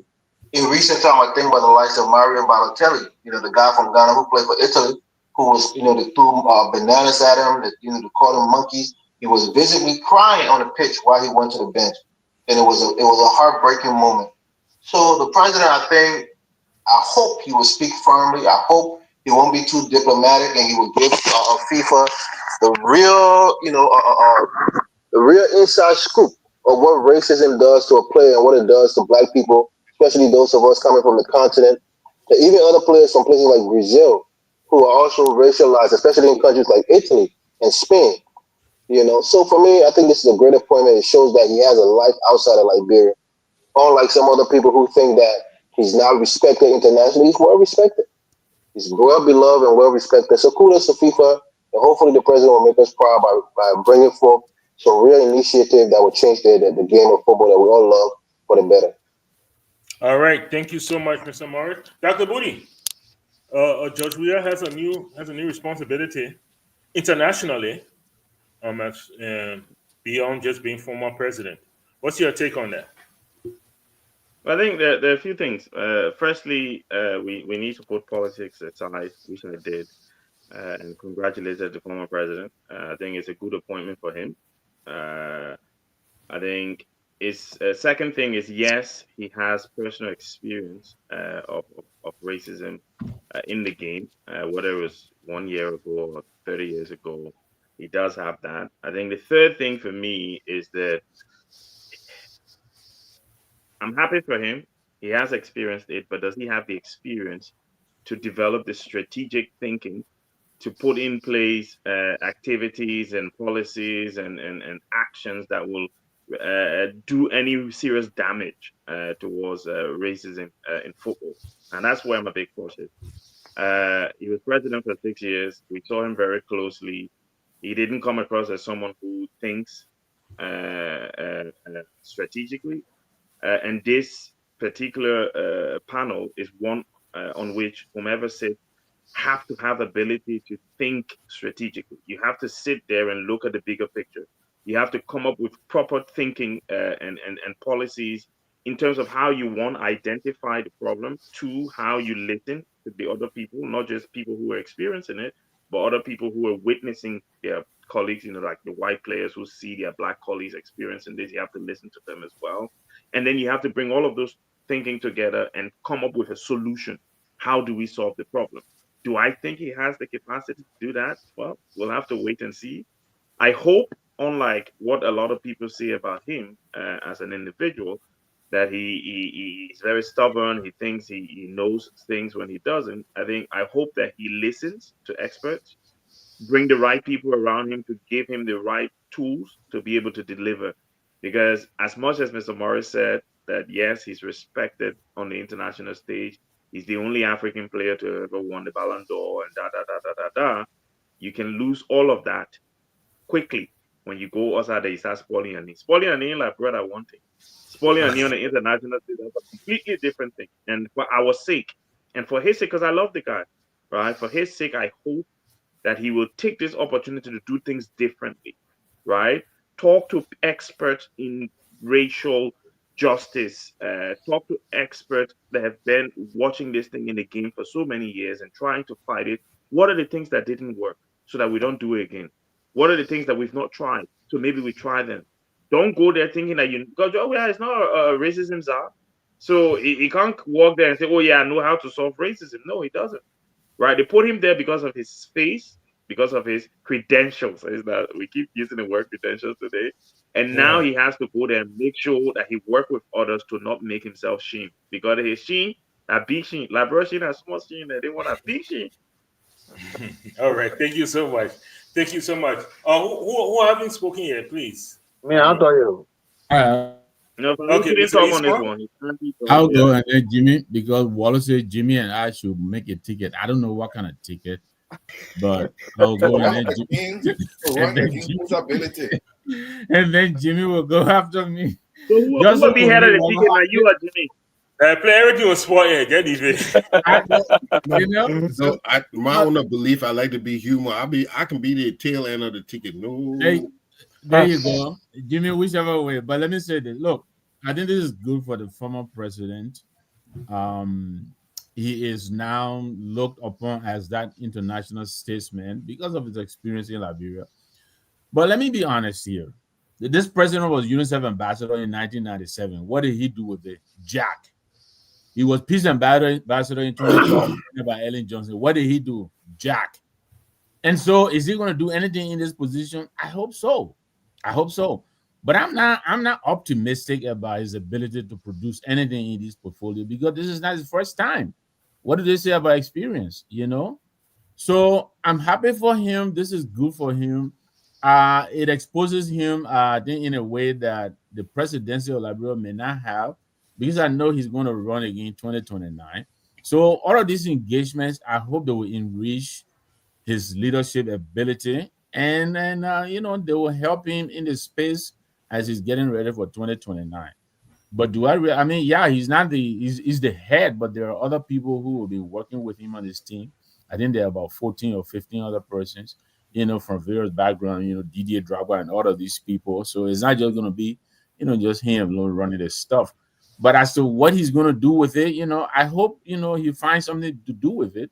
But he's had that opportunity twice, though, in different portfolios, but they're not that different. Basically, you use your microphone because of your status in the former best player in the whole world and a former president of Liberia. So your microphone is big. You promote message that racism is not good.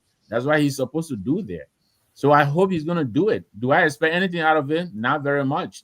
But I'm happy for him and congratulations to him. At least he wrote for money at least. Mr. Isma, are you ready? Yes, I'm ready. Okay. A great opportunity for you need to stop smoking cigar. Amen. I don't smoke cigar. A great opportunity for our president that he can once more return to the international stage and make a contribution. But let's look at this whole nature of what the job that is at hand. First of all, it's one thing we have to put in mechanism that will quickly report racist incidents so that we can begin to change, or at least change the behavior of certain outward outbursts of racism. But when people, the whole thing is racism is not just of the actions; it's also a individual psychology born of fear, ignorance, history, identity. Now, how do we get racists to actually change? We're going to have to challenge the norms of that put some people stereotypes. We're going to have to realize that a lot of racism is learned behavior. You look at two children, black and white, you will not see them acting racist against each other, but they learn it from their parents. They learn it from. So there will have to be a whole lot of movement to change the perception and before you affect the behavior. I think what President Weah should do right now is hire somebody who is very versed in this, because it's a delicate thing to deal with. Not everybody can deal with it. I've seen people convert racists who receive racist acts against them, but through their behavior. through their engagement, they change people. That's not an easy thing to do. So definitely, President Weah should get somebody who is a master at this, and let him be in his office so that he can make the effective changes. But this is a bravo for our president. Let him get one more chance to make a name for himself. Former president, not gonna be valid Your feedback. phone is mute. Thank you very much. Thank you very much. Who was supposed to go next here? I was supposed to go next. Okay. Okay, him. Barry, go ahead. I'm interested in hearing your spin on this. Mr. Tao. Yeah, so I just wanted to say congratulations to Ambassador President George Weah, former. This is his area. Anything pertaining to football is his area. I have nothing to take away from him than to say bravo and I wish you success. Thank you very much. Thank you very much. Duke. Yes. Things I gotta This appointment for me, I was saying to myself, this is long overdue, and I expected George Weah to use his exposure with soccer to do something about soccer, to develop soccer in Liberia, which he did not do. He miserably failed on that front. But this position here, the anti-racism, does require something different than what he has done in the past. And I'm in complete agreement with Dr. Bodie here when he says, does he have the acumen, the ability to handle the task in a way that will make a significant dent? Because racism in soccer is a very serious problem, mostly in Europe and around the world. And so, in order to impact or make a gain against racism in sports, it does require some level of engagement at the political level. And when I say at the political level, I mean you engage nations, security departments, and ministries of internal affairs, or whatever it is whatever department that deals with these things. And so I think it did acquire some political exposure as a president, which I think will come in handy in terms of trying to create an appropriate environment where he can engage all the stakeholders. But just the mayor appointment itself, yeah, it does liberate pride, and it does himself a pride. And he's also among a lot of other former players and people who have had their names on the international stage in terms of soccer. And so I think at this point it's a little early to actually render any judgment whether he's going to fail or succeed. But the task is enormous, and the task is very delicate in a way that like I said, we see this racism manifest itself in a very ugly way most of the time in Europe, where you have these immigrants or Africans in particular playing soccer. And so I want to withhold my criticism for now, but I think overall it's a good appointment. I just hope that he's up to the task. I just hope that he will bring some of his political experience to bear, so that he can make some meaningful contribution to soccer, because he is highly regarded in the world of football. Okay. I agree. Thank you so much, Mr. Tao.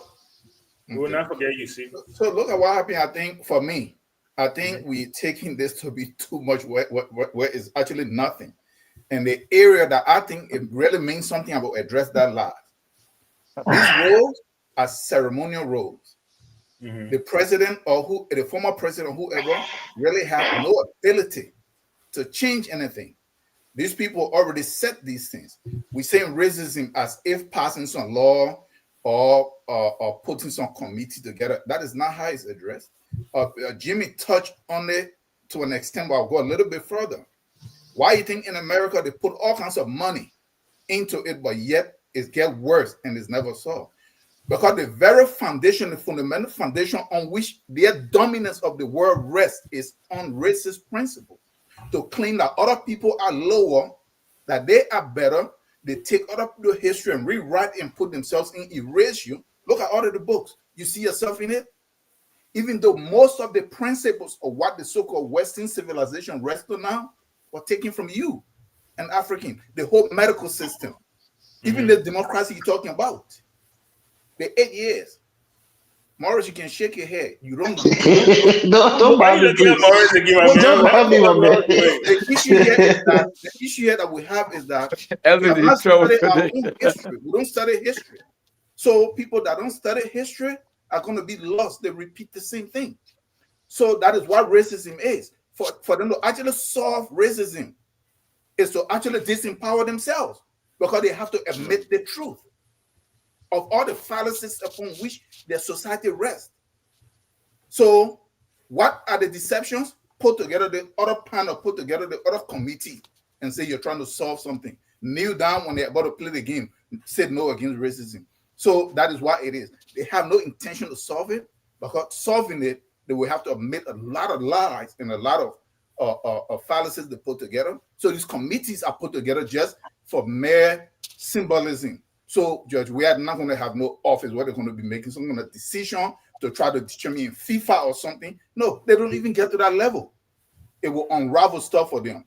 But look, this is where it is. This is what is happening. Imagine the former president of China or Iran or North Korea are being selected by FIFA to serve in a position. You see, we can't imagine that, because it's not possible, and this is why. George Weah ran and he became president. He lost. We have to be critical about how these things are working. Look in Liberia, that we have election coming 2029. What are the options? George Weah lost miserably. Yeah, he lost. They said 50.1. That's a loss. People say it was this. It's clear. He lost. Yeah, but that's not miserably though. Yeah. So now, for him to be appointed, you are protected. For him to be appointed in that position, let us look at it like this: he's been rebranded. That bitch on our tower, man. We gotta go to the next topic. Hey. Stop. 2029, you will hear about this appointment. We saw that when Ellen messed up badly in her first term. What did they do? They gave her the Nobel Peace Prize. What did that do? Everybody. You see how they manipulate your political system? So Weah is being rebranded to be made relevant. We have to be able to see these things. You can shake your head, you will see it. When Gafuan then was finance minister, if you look at the kind of deal they made, what did they award him with? To go to the African Development Bank. And when he was coming back on the same program, I pointed out that he went to the African Development Bank because not something that he did for Liberia, but what he did for multinational and the foreign groups. Morris here was telling me that with his experience, he come back, he can do this, he can do that. He is there. It's almost a year. What has he done? They don't know how to do anything other than to take loan to sell your country further. It's the same thing. So this appointment is nothing other than he go there. It's a ceremonial place where they rebrand him, give him the so-called international recognition that we are so caught up on that it's supposed to mean something. Okay, all right. So Thank you, man. Mr. Pablo, give me 10 seconds, please. No, but brother, someone gotta go. Let's go to the next. Yeah, 10 seconds, my man. Just 10 seconds, please. Let me just say something. All right, Mr. Dr. Booty, the place where you live, right? You know this for a fact. They have criminalized racism in the UK. If a football player is, found to be racist against another player, he goes to court. They forward him to court. You don't get a slap on the wrist. Places like Germany, you barely ever hear about racism in Germany because they took concrete actions against racism in those places. Places like Italy and Spain is where the problem persists. So President Weah, what he represents to us as a black man, as an African, we should applaud this appointment. And let's hope that he does well. I know Didier Drogba is there. A few other black players on that panel that will do well for the cause. Thank you very much. All right, gentlemen. So I had to pick. We got one more topic we'll cover. I had to pick between what we had, and I decided to go with the rape issue in Liberia. So as you guys heard, there was another horrendous rape reported in Nima County concerning a 23-year-old gentleman and a less than a year old baby. We saw the Liberian populace rise up when it comes to drug.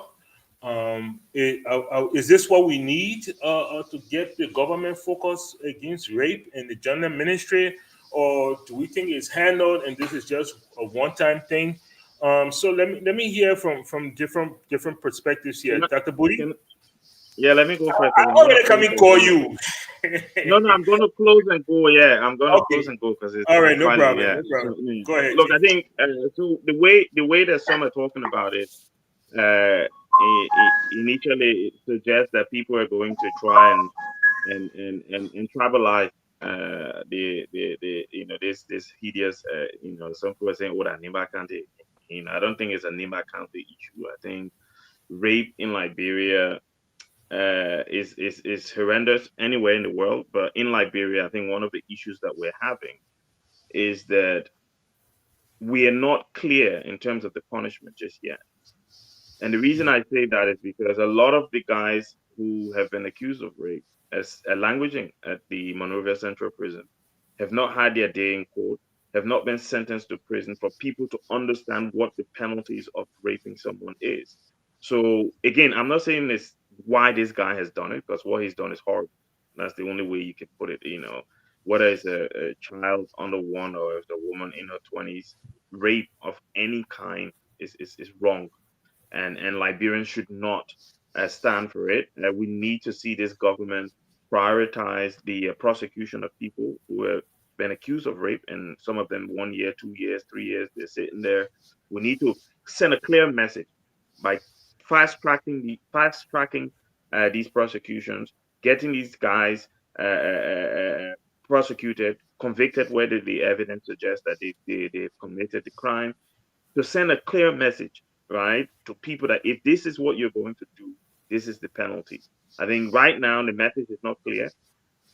When we are going around banning things like shisha and stuff like that, when you have this, and this is not a new phenomenon in Liberia, this is something that's been going on for years.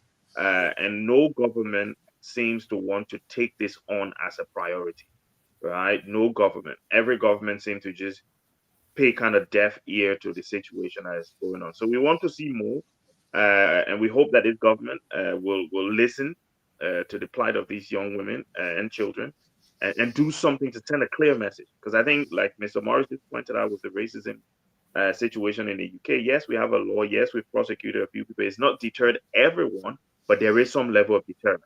People know that John did it. This is where John ended up. So if I do this, this is where I'm going to go. In that punitive action that could be taken against you does make people think about these things before they go ahead and do it. But it's wrong. It's horrible. And every one of us should speak against this. Yeah. And just to finalize, thank you guys again tonight. It's been a great show, Mr. Patmo, for bringing your ANC men on. It was good to hear from them. You said you have to go. You said you have to go. Let me wrap up. Don't be interrupting. You can interrupt Valley when you're talking on time. I can talk for like 2 hours. Right? But no, it's been a great show. And I look forward to seeing you guys again next Sunday. Have a great rest of the show. All right. You have to pick a fight before you go, Dr. Woody. They will beat Arsenal again and next time they play. The men growing man. We can't do all somewhere without fighting. The man ambushed up with the ANC people. Mr. Namwe, since you inferred yourself, go ahead. What is your take on this? Well, look, and you can add your close to that too. Okay, thank you, and thank you all very much. Great show tonight. Good luck to my ANC brothers and the entire organization who came on here. Hopefully the event will go well in October, in Georgia. Wish them all the best. But I keep listening and watching my ANC people. I'm not ANC member, but affiliated with them. And I'm looking for I'm looking for that spark and looking for that realization that the way it was done the last election around, it has to be done differently this time. But it looks like they're not taking the advice of their own political leader that you don't do the same thing over and over and yet expect something different to happen. I see them doing the same thing over and over. They come here, they raise enormous amount of money. I mean, there were times they were raising $300,000 at one event and all of that. And they should realize by now that all of that is not enough, but hopefully, they will find a way to gain traction that has not happened in spite of the pedigree of the political leader. As to the current topic, the question of gender-based violence, I think is something we need to take very seriously. I understand this area where this recent act happened, the one in Nimba. I understand even the magistrate in that area was himself accused of inappropriate sexual behavior. Why is that? I think there are laws on the books, but I don't think these laws are doing enough to deter this attitude. So I call on our gender minister and all the voices, critical voices that have the big microphone. We really need, all of us need to band together and do more sensitization and conscientization of our people. This is wrong. I think the recent act is a 23-year-old man taking advantage of an 8-month-old baby. I mean, how do we allow this to happen? And I understand this gentleman, this have been his third time around. Wow. Why? Yeah. How is this possible? So it's really bad, and I hope we all wake up and take it head on for what it is. It is disgusting. It is unconscionable. It shouldn't be happening, and we all need to help to stamp it out. Before I put it down, let me congratulate my CMC people. I don't care what Valley say. I'm going to go there. We had a very good weekend in Kwaduboni, in Lofa. The political leader led a team there, and the reports we are getting are very impressive. We're continuing to encourage. I'll go right after you. You finished going already. You can go again. So we'll continue to encourage our people to do the best they can. We know we have an uphill climb, and this is why we work so hard. We never take a break. If you haven't noticed, we work every day. So that's it. See, I got a question, man. Yeah, go ahead. Yeah, you know anything about it, yeah? What's that? Yeah, I'll be there. My wife and I will worry about our ticket. We'll be there. So Musa Berete has infiltrated you, lah. Okay. I mean, That's okay. That's okay. Wow. Mr. Nagwe, you're not worried about Elvis anymore? I'm not worried about Elvis. Don't worry about that. My son. But listen, Mr. Padmo, Mr. Cummings has done. Wait. Mr. Cummings has done exactly what Musa is about to do. Wait. Thank you very much. Thank you. Okay. No dialogue, gentlemen. Let me close and get out of here. Please, Mr. Valley, go ahead. Yeah. Wait a minute. I thought you asked me a question about the post. No. No, you're all right. You're all right now. Mr. Padmo, order, please. It is unprofessional while we're having a show. People only want to just close and get out of there. No, let the man attack me. Save it for last. Let the man attack me. No problem. I'm not leaving. I'm here. Dr. Budi said he had to do something. Allowed Dr. Budi to leave because he's in London and he's almost 7 hours ahead. No, but save Mr. Kamal for last because you want to leave. That man not attacking Victor. That me that man behind. But anyway, let me just say this quick. So I ain't going nowhere. Okay, I will stay here until you close down. Okay, good. God, I know that me you're talking to. But anyway, look, let me just say something. I'm glad and I'm happy for Musa and the CMC that they listen The particular quadruple that they did came from me. I was on the Lova Julia show when I told Musa that he's making the same mistake that communists keep making, that he constituent all over the country. That thing is flawed. It doesn't work. I told Musa on that show that if Quadri is not his constituent, he has no base. Because that is the only Madingo constituent without any question in Liberia. If they're not for you, you don't have a base. If Maryland County is not for you, you're not really a global man. Do you understand what I'm saying? And I mean, somehow some people can say, tribal. I am speaking the reality that we have. We are tribal people. Unfortunately, it shouldn't be that way, but that is how it is. You want to clean up the bat kingdom, but you don't want to hang like a bat. Doesn't happen that way. You got to go among the bat, you hang like them before you begin to clean up. Come in here, people decide they will use a hammer and a Preston mentality. And Musa seemed to really understand the dynamics in the arena. Wait, who the comments book? You can't call money is getting. But in hearing it, they say who the captain way. Okay. You understand? They think they will come and explain their CV, their curriculum vitae, and the librarian book and listen to that. We have had so many PhDs. Do you know how many PhDs we've had in Liberia and they didn't work, Jack? So you have to show tangible to the people, and I can guarantee you, with the trend in which the ANC is going, your people, Pamo, they're going the same way they went in 2017, the same way they went in 2023, they're going the same way. They will go the same way again in 2029. I can guarantee you, Musa will take their place. All Musa needs to do, and Mr. CMC, you're listening, get in contact with Lucini F. Kamara, who is the leader of ACO, and get a tight relationship with him, because he's now running in 2029. If you gain him full support, you have gained the entire quadruple. If you got quadruple, you have something to stand on. At least third place. The least you will get is third place. So, but as far as this rape thing goes, for me, I would tweet, if I was in leadership, I'd tweet the Constitution small and say, you know what, we'll give you two options for rape like this. Raping a child 8 months old or 8 years old, what we do, we give you two options, you choose one. One, go to jail for life, or we chop off your penis. So we can chop off your penis and you're free walking around the neighborhood. We'll trick you and everything. The only thing, you no longer have penis. You know what I'm saying? or you go to jail for life. You sign a document, we'll carry you, we'll take that thing out, we'll show the play fine, we'll stitch you, you're all right, you go by your business. We'll at least leave space there where you can pee from. That's fine. You know what I'm saying? Castration is the testicles, not the penis itself. Well, I just told you what I would do.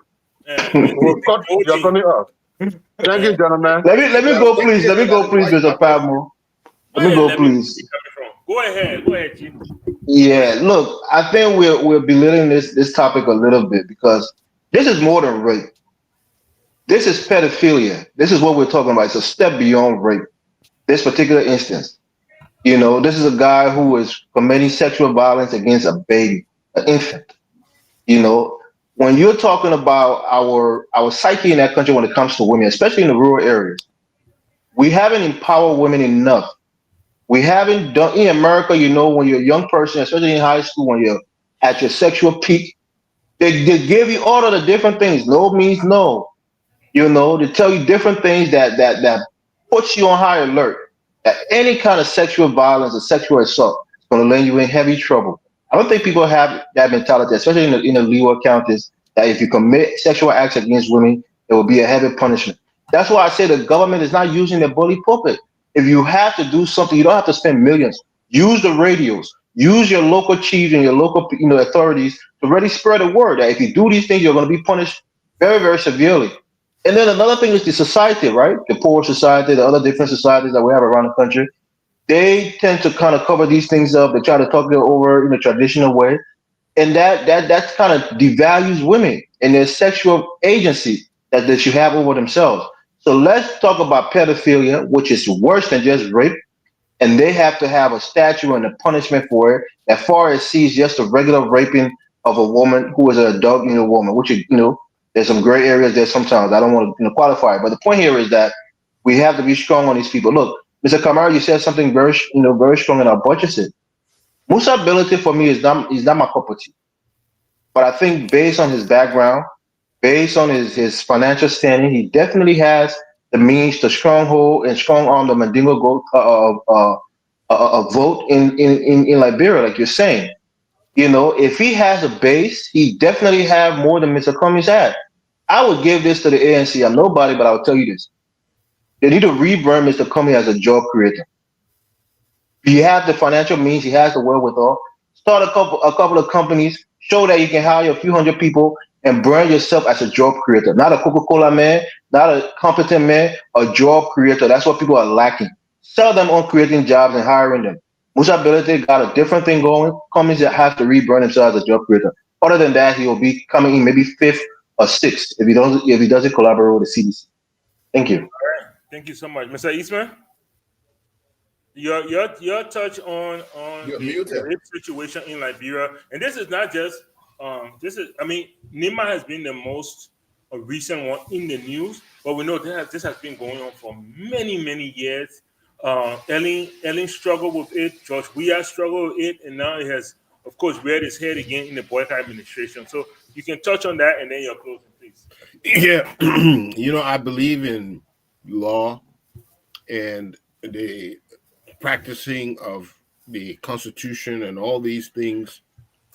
And if I take a page from Mr. Tao book, a lot of these systems were imposed on us. But when these systems fail to work, being a practical person, with an engineering mind, if something fails to work, I'm not going to use that method. I'm going to have to use another method. And for this, I will use a traditional method in consultation with poor people, chiefs, and leaders. We'll use a different method. Since you're not, this is because the people go to court, they jail them for time. Sometimes they don't even reach the courthouse. So since this not working, I will employ a whole different method that if you commit these heinous acts, swift justice, and it may be what we call indigenous justice, but it will be something that works, not something that just gets lost and we lose the essence. That's what I got to say about that. With the Cummings situation, I think they need to employ a blind side. Okay, each one of us knows our strengths. We know where we are or where we think we are. But some of us don't see our blind side, our weaknesses. We're blind to it. And that is what I think is plaguing the ANC. There's some weaknesses that they're not seeing. Somebody has to point that out to them in their midst and say, no, you have to appeal to this, or you have to appear like this, or you have to do these certain things for these certain people, or you have to champion this issue that's coming up. You have to be very vocal about it. That is how they would change that impression. But if you're only having yes sir people, you don't get that. You need somebody who will look at it in contrast, who will look at it and say, we need to do this. So that's how I see that. But to conclude, we take things for granted, and the Liberian people, we need a solution. We need somebody who will not just take advantage of us and make themselves rich. And we will get that person one day, but it will come through a struggle. So we have to be prepared. All right. Thank you so much. Thank you, Duke. Yes. You touch on that topic and then do your closing. Yeah, Mr. Palmer, we spoke about this this violence against children on Friday. And this incident in Nimba, there is just so much failure at every level. Because as someone said earlier, this gentleman has a history of sexual violence against other people prior to this. And I was just baffled by the fact that why was he let loose for him to commit this heinous crime? And so when you look at the crimes against girls or against women in Liberia, people have come to a certain extent, they've come to normalize these things. And they shouldn't be normalized. They should not be normalized under no circumstances. Yes, it's true that Madam Seli did struggle with it.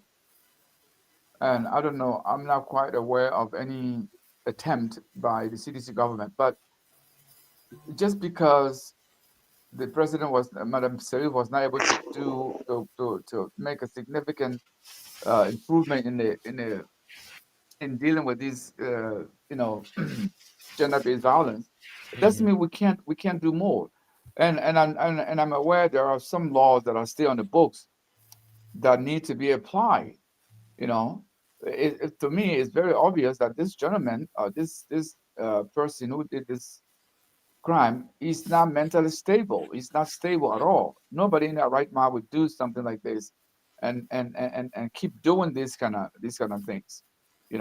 So the government need to step up. They need to create more awareness at every level, and by every level, I mean in the counties, among the chiefs, the elders, and you name it, so that this thing can. I don't know if we can entirely eliminate it, but we can bring it down to a level where people will be deterred. But I don't see any deterrence.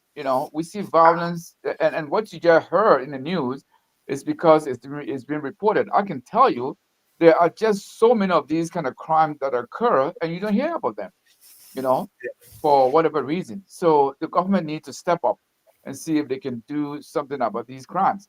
So coming back to ANC, look, I think ANC need to deal with their image problem. In my opinion, one of the problems they're having is they have this image problem, and until they can really deal with that image problem, they're not going to be able to make a headway in the political landscape as it is right now. And I said earlier, nobody questioned the qualifications of Cummings, but you can be the best person if you can create an environment that allows you to connect with the electorate. It's all futile efforts. And again, I always cite Madam Salif. We all bought into Madam Salif international experience, working with the UN, working with Citibank. She was handling billions of dollars as working for Citibank in Nairobi. And when she became president, what did she do? She squandered the best opportunities she had. And today, up to today, we are living the ramification of that squander, squander opportunity. So just because you work for Coca-Cola, you handle billions of dollars, that means nothing in the real world. And I mean, when I say real world, I mean in the real world of the electorate, people whose vote matters. So his communication team really need to look really hard into these failures and come up with something new. Otherwise, they are doomed, just like they've been doomed in the last two elections. And I must commend Musa Beledi. Look, people have been underestimating Musa Beledi, but look, Musa Beledi is doing what any expedient politician would do. Musa Beledi is laying the groundwork for 2029, and he's catching on. Musa Beledi is catching on in a way that I never thought it would have caught him as he is right now. So I think other political parties should learn from Musa Beledi's example, because you know how to say, put your money where your mouth is, or put your mouth where your money is. So Musa Beledi is doing that, and people are seeing it. And so if he establishes his base in Kwaduboni, as he tries to do, there are significant presence of Mandingos in every county in the Republic of Liberia, and those can make a difference. If he plays it right. So I think Musa Beledi should be commended. I'm not a sympathizer of CMC, but what they have done to date is pretty impressive, I must say. All right. Okay. Thank you so much. Thank you so much. Oh boy, we're going to town now. Trouble coming. My mom issuing to ask you question, boy. Trouble coming. Trouble coming. Mr. Tao? Yeah. Mr. Tao, Okay. go ahead. So, You are protected. yeah, nice show. When it comes to the issue of this rape issue, right? just like everybody touched a bit on a lot of it. Many of us here grew up in Liberia. All of us. And when we grew up in Liberia, in the villages and in the towns. So who you're not growing Liberia? You had Maury did not grow up there. Of course I grew up in Liberia. Why should be I grew up in Liberia? Man, guy myself. Yeah. We all know Maury grew up there. Yeah, seriously, if you look, when you see stuff like the forest, the poro or the sand of the rain, and for thousands of years, remember, the forests are not just there. The land is not just there. These are the traditions and the organization that manage Africa in the midst of complete descent of Europeans and Arabs on Africa. They were able to hold them off. They were able to manage a forest. If they see that the water has been depleted, what do? They impose moratorium. That for the next 10 years, nobody farm in this section of the forest. That's what you call forest or preservation. They will impose 3-5 years moratorium on the poro, and nobody can go hunt in that forest or fish on that river. When they lift that, it's a complete party that there's food for the next 10, 15, 20 years. Why am I saying this? You think rape and stuff, because somebody said that the poro, you think rape and stuff was common there? That if you try it, I know people that actually die when they take you to the shrine, even beating on a woman just for the sake of it. So there were structures in place that dealt with these things. Very organized in terms of administration. But what happened? When Ellen came to power, the war degraded part of that, because what the war did in 20 years was did not allow the transfer of knowledge from one generation to the other, created a generational gap. Then what did they do when Ellen came to power? The Swedish, they think what these people, they came in and say, bad cultural practice. Somebody from way in their own country coming to your country to tell you that bad cultural practice. They pump money into it because they know that this is the bedrock of the stability of their very existence. They fund it to weaken these people, pull a couple of chiefs, corrupted them, and they put them over the Zanka card. They gave them all kinds of money. They were running around. They weaken these organizations. And that is what happens. So when you see this kind of thing, so we need to understand these things. We talk about tradition. Everything is traditional. Either you are practicing Islamic tradition or Christian tradition, British tradition, Chinese, everything is tradition. But when it comes to our own, we want to relegate it to the background. So this is the issue. But the government is not able to really punish anybody because it's a criminal government. What moral ground would they have if they're looting the country and they can't even punish themselves? Then they can't even punish anybody. But this is where we are. But these kind of things are not acceptable. These kind of things are not acceptable. Just like Valley said here, maybe they should try to introduce chemical castration for something like this. So the moment, but the government have no will, political will. Because why? They started committing crime all over the place. So when they start to enforce, then they have to go across the board, and they have no interest. Some of them are even been implicated in the house. And what happened? They were protected each other on the same rate. And this is what we have. But look, to wrap up quick. Yes, please. I don't know what CMC is doing. I will have to look into a little bit more. But whether it is Coming or the CMC or any of these people, this is the issue that we're having. I said it here to these guys. Look at Nigeria. Just in Houston alone, you have more Nigerians here than you have Liberian collectively across the entire country, almost. Do you see them running here to have campaign here at the level to which we internationalize everything? We need to build a lot more in Liberia. We're not saying they shouldn't have conventions here, but that it's supposed to be this thing that carry. Isn't it true what I said? That the so-called diaspora convention said that I said, isn't here where the most important people in the government that are the decision maker and the people that drive policy, don't they come from the diaspora? So it's just a job creation stuff. And this is where our failure is coming from. It doesn't matter whether we benefit from it or we see somebody that will benefit from it. If we really care about Liberia, we have to see these things. These are the ills. We can't continue with it. Okay?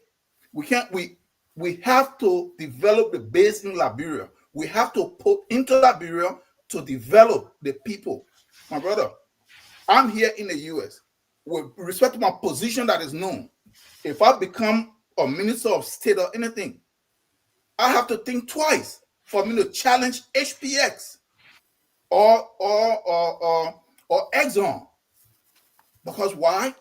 I have split loyalty. My children are here. My family is here. The US don't joke. They will deal with me. So guess what? I'm not a candidate. This is the point that I made. We in the diaspora, we can help to build our country. But we shouldn't go at the position of government. That is not, we should go on a private sector. Let us organize. Where are the industries? Where are the technical areas? These are the areas that we want to go and get intergovernment. In 9 minutes. Intergovernment, and that's just it. All right, thank you so much. What it takes. Let me say the one line. What it takes. I want the world and the Liberians to hear this. What it takes to make Liberia to prosper as we see. You will come on direct head-on collision with the US, with the French, with the Chinese, with everybody else, because you must take control of your resources. I'm gonna go home, man. They have, yes. Do they have the ability to? Do they have the willingness or the political will to want to do that? That is the question. I'm not saying they're done, but anyone that is saying something else other than that will follow the same route. All right. Thank you so much. Thank you, Mr. Tao. Thank you, Dr. Duple, Mr. Morris, Mr. Nangwe, and Mr. K. Mr. Eastman, thanks for hanging with us. And to all our wonderful audience out there in Facebook world, in YouTube world, I want to tell you thank you once more for a beautiful Sunday, for hanging with us for a little over 2 hours. We appreciate you when you give your time to us. Next week, Sunday, we'll be here again with another focus on Liberia on point. And of course, we'll have all of our panelists here with another heated debate. And we'll also have our host. Hopefully by then he would have recovered from his lightning strike. I was better to say like the strike computer. Let's go about Tina follow some all the way America. All right, gentlemen. Until next week. The man lives in Florida now. All right. We are Liberia. Liberia is our home. Liberia people.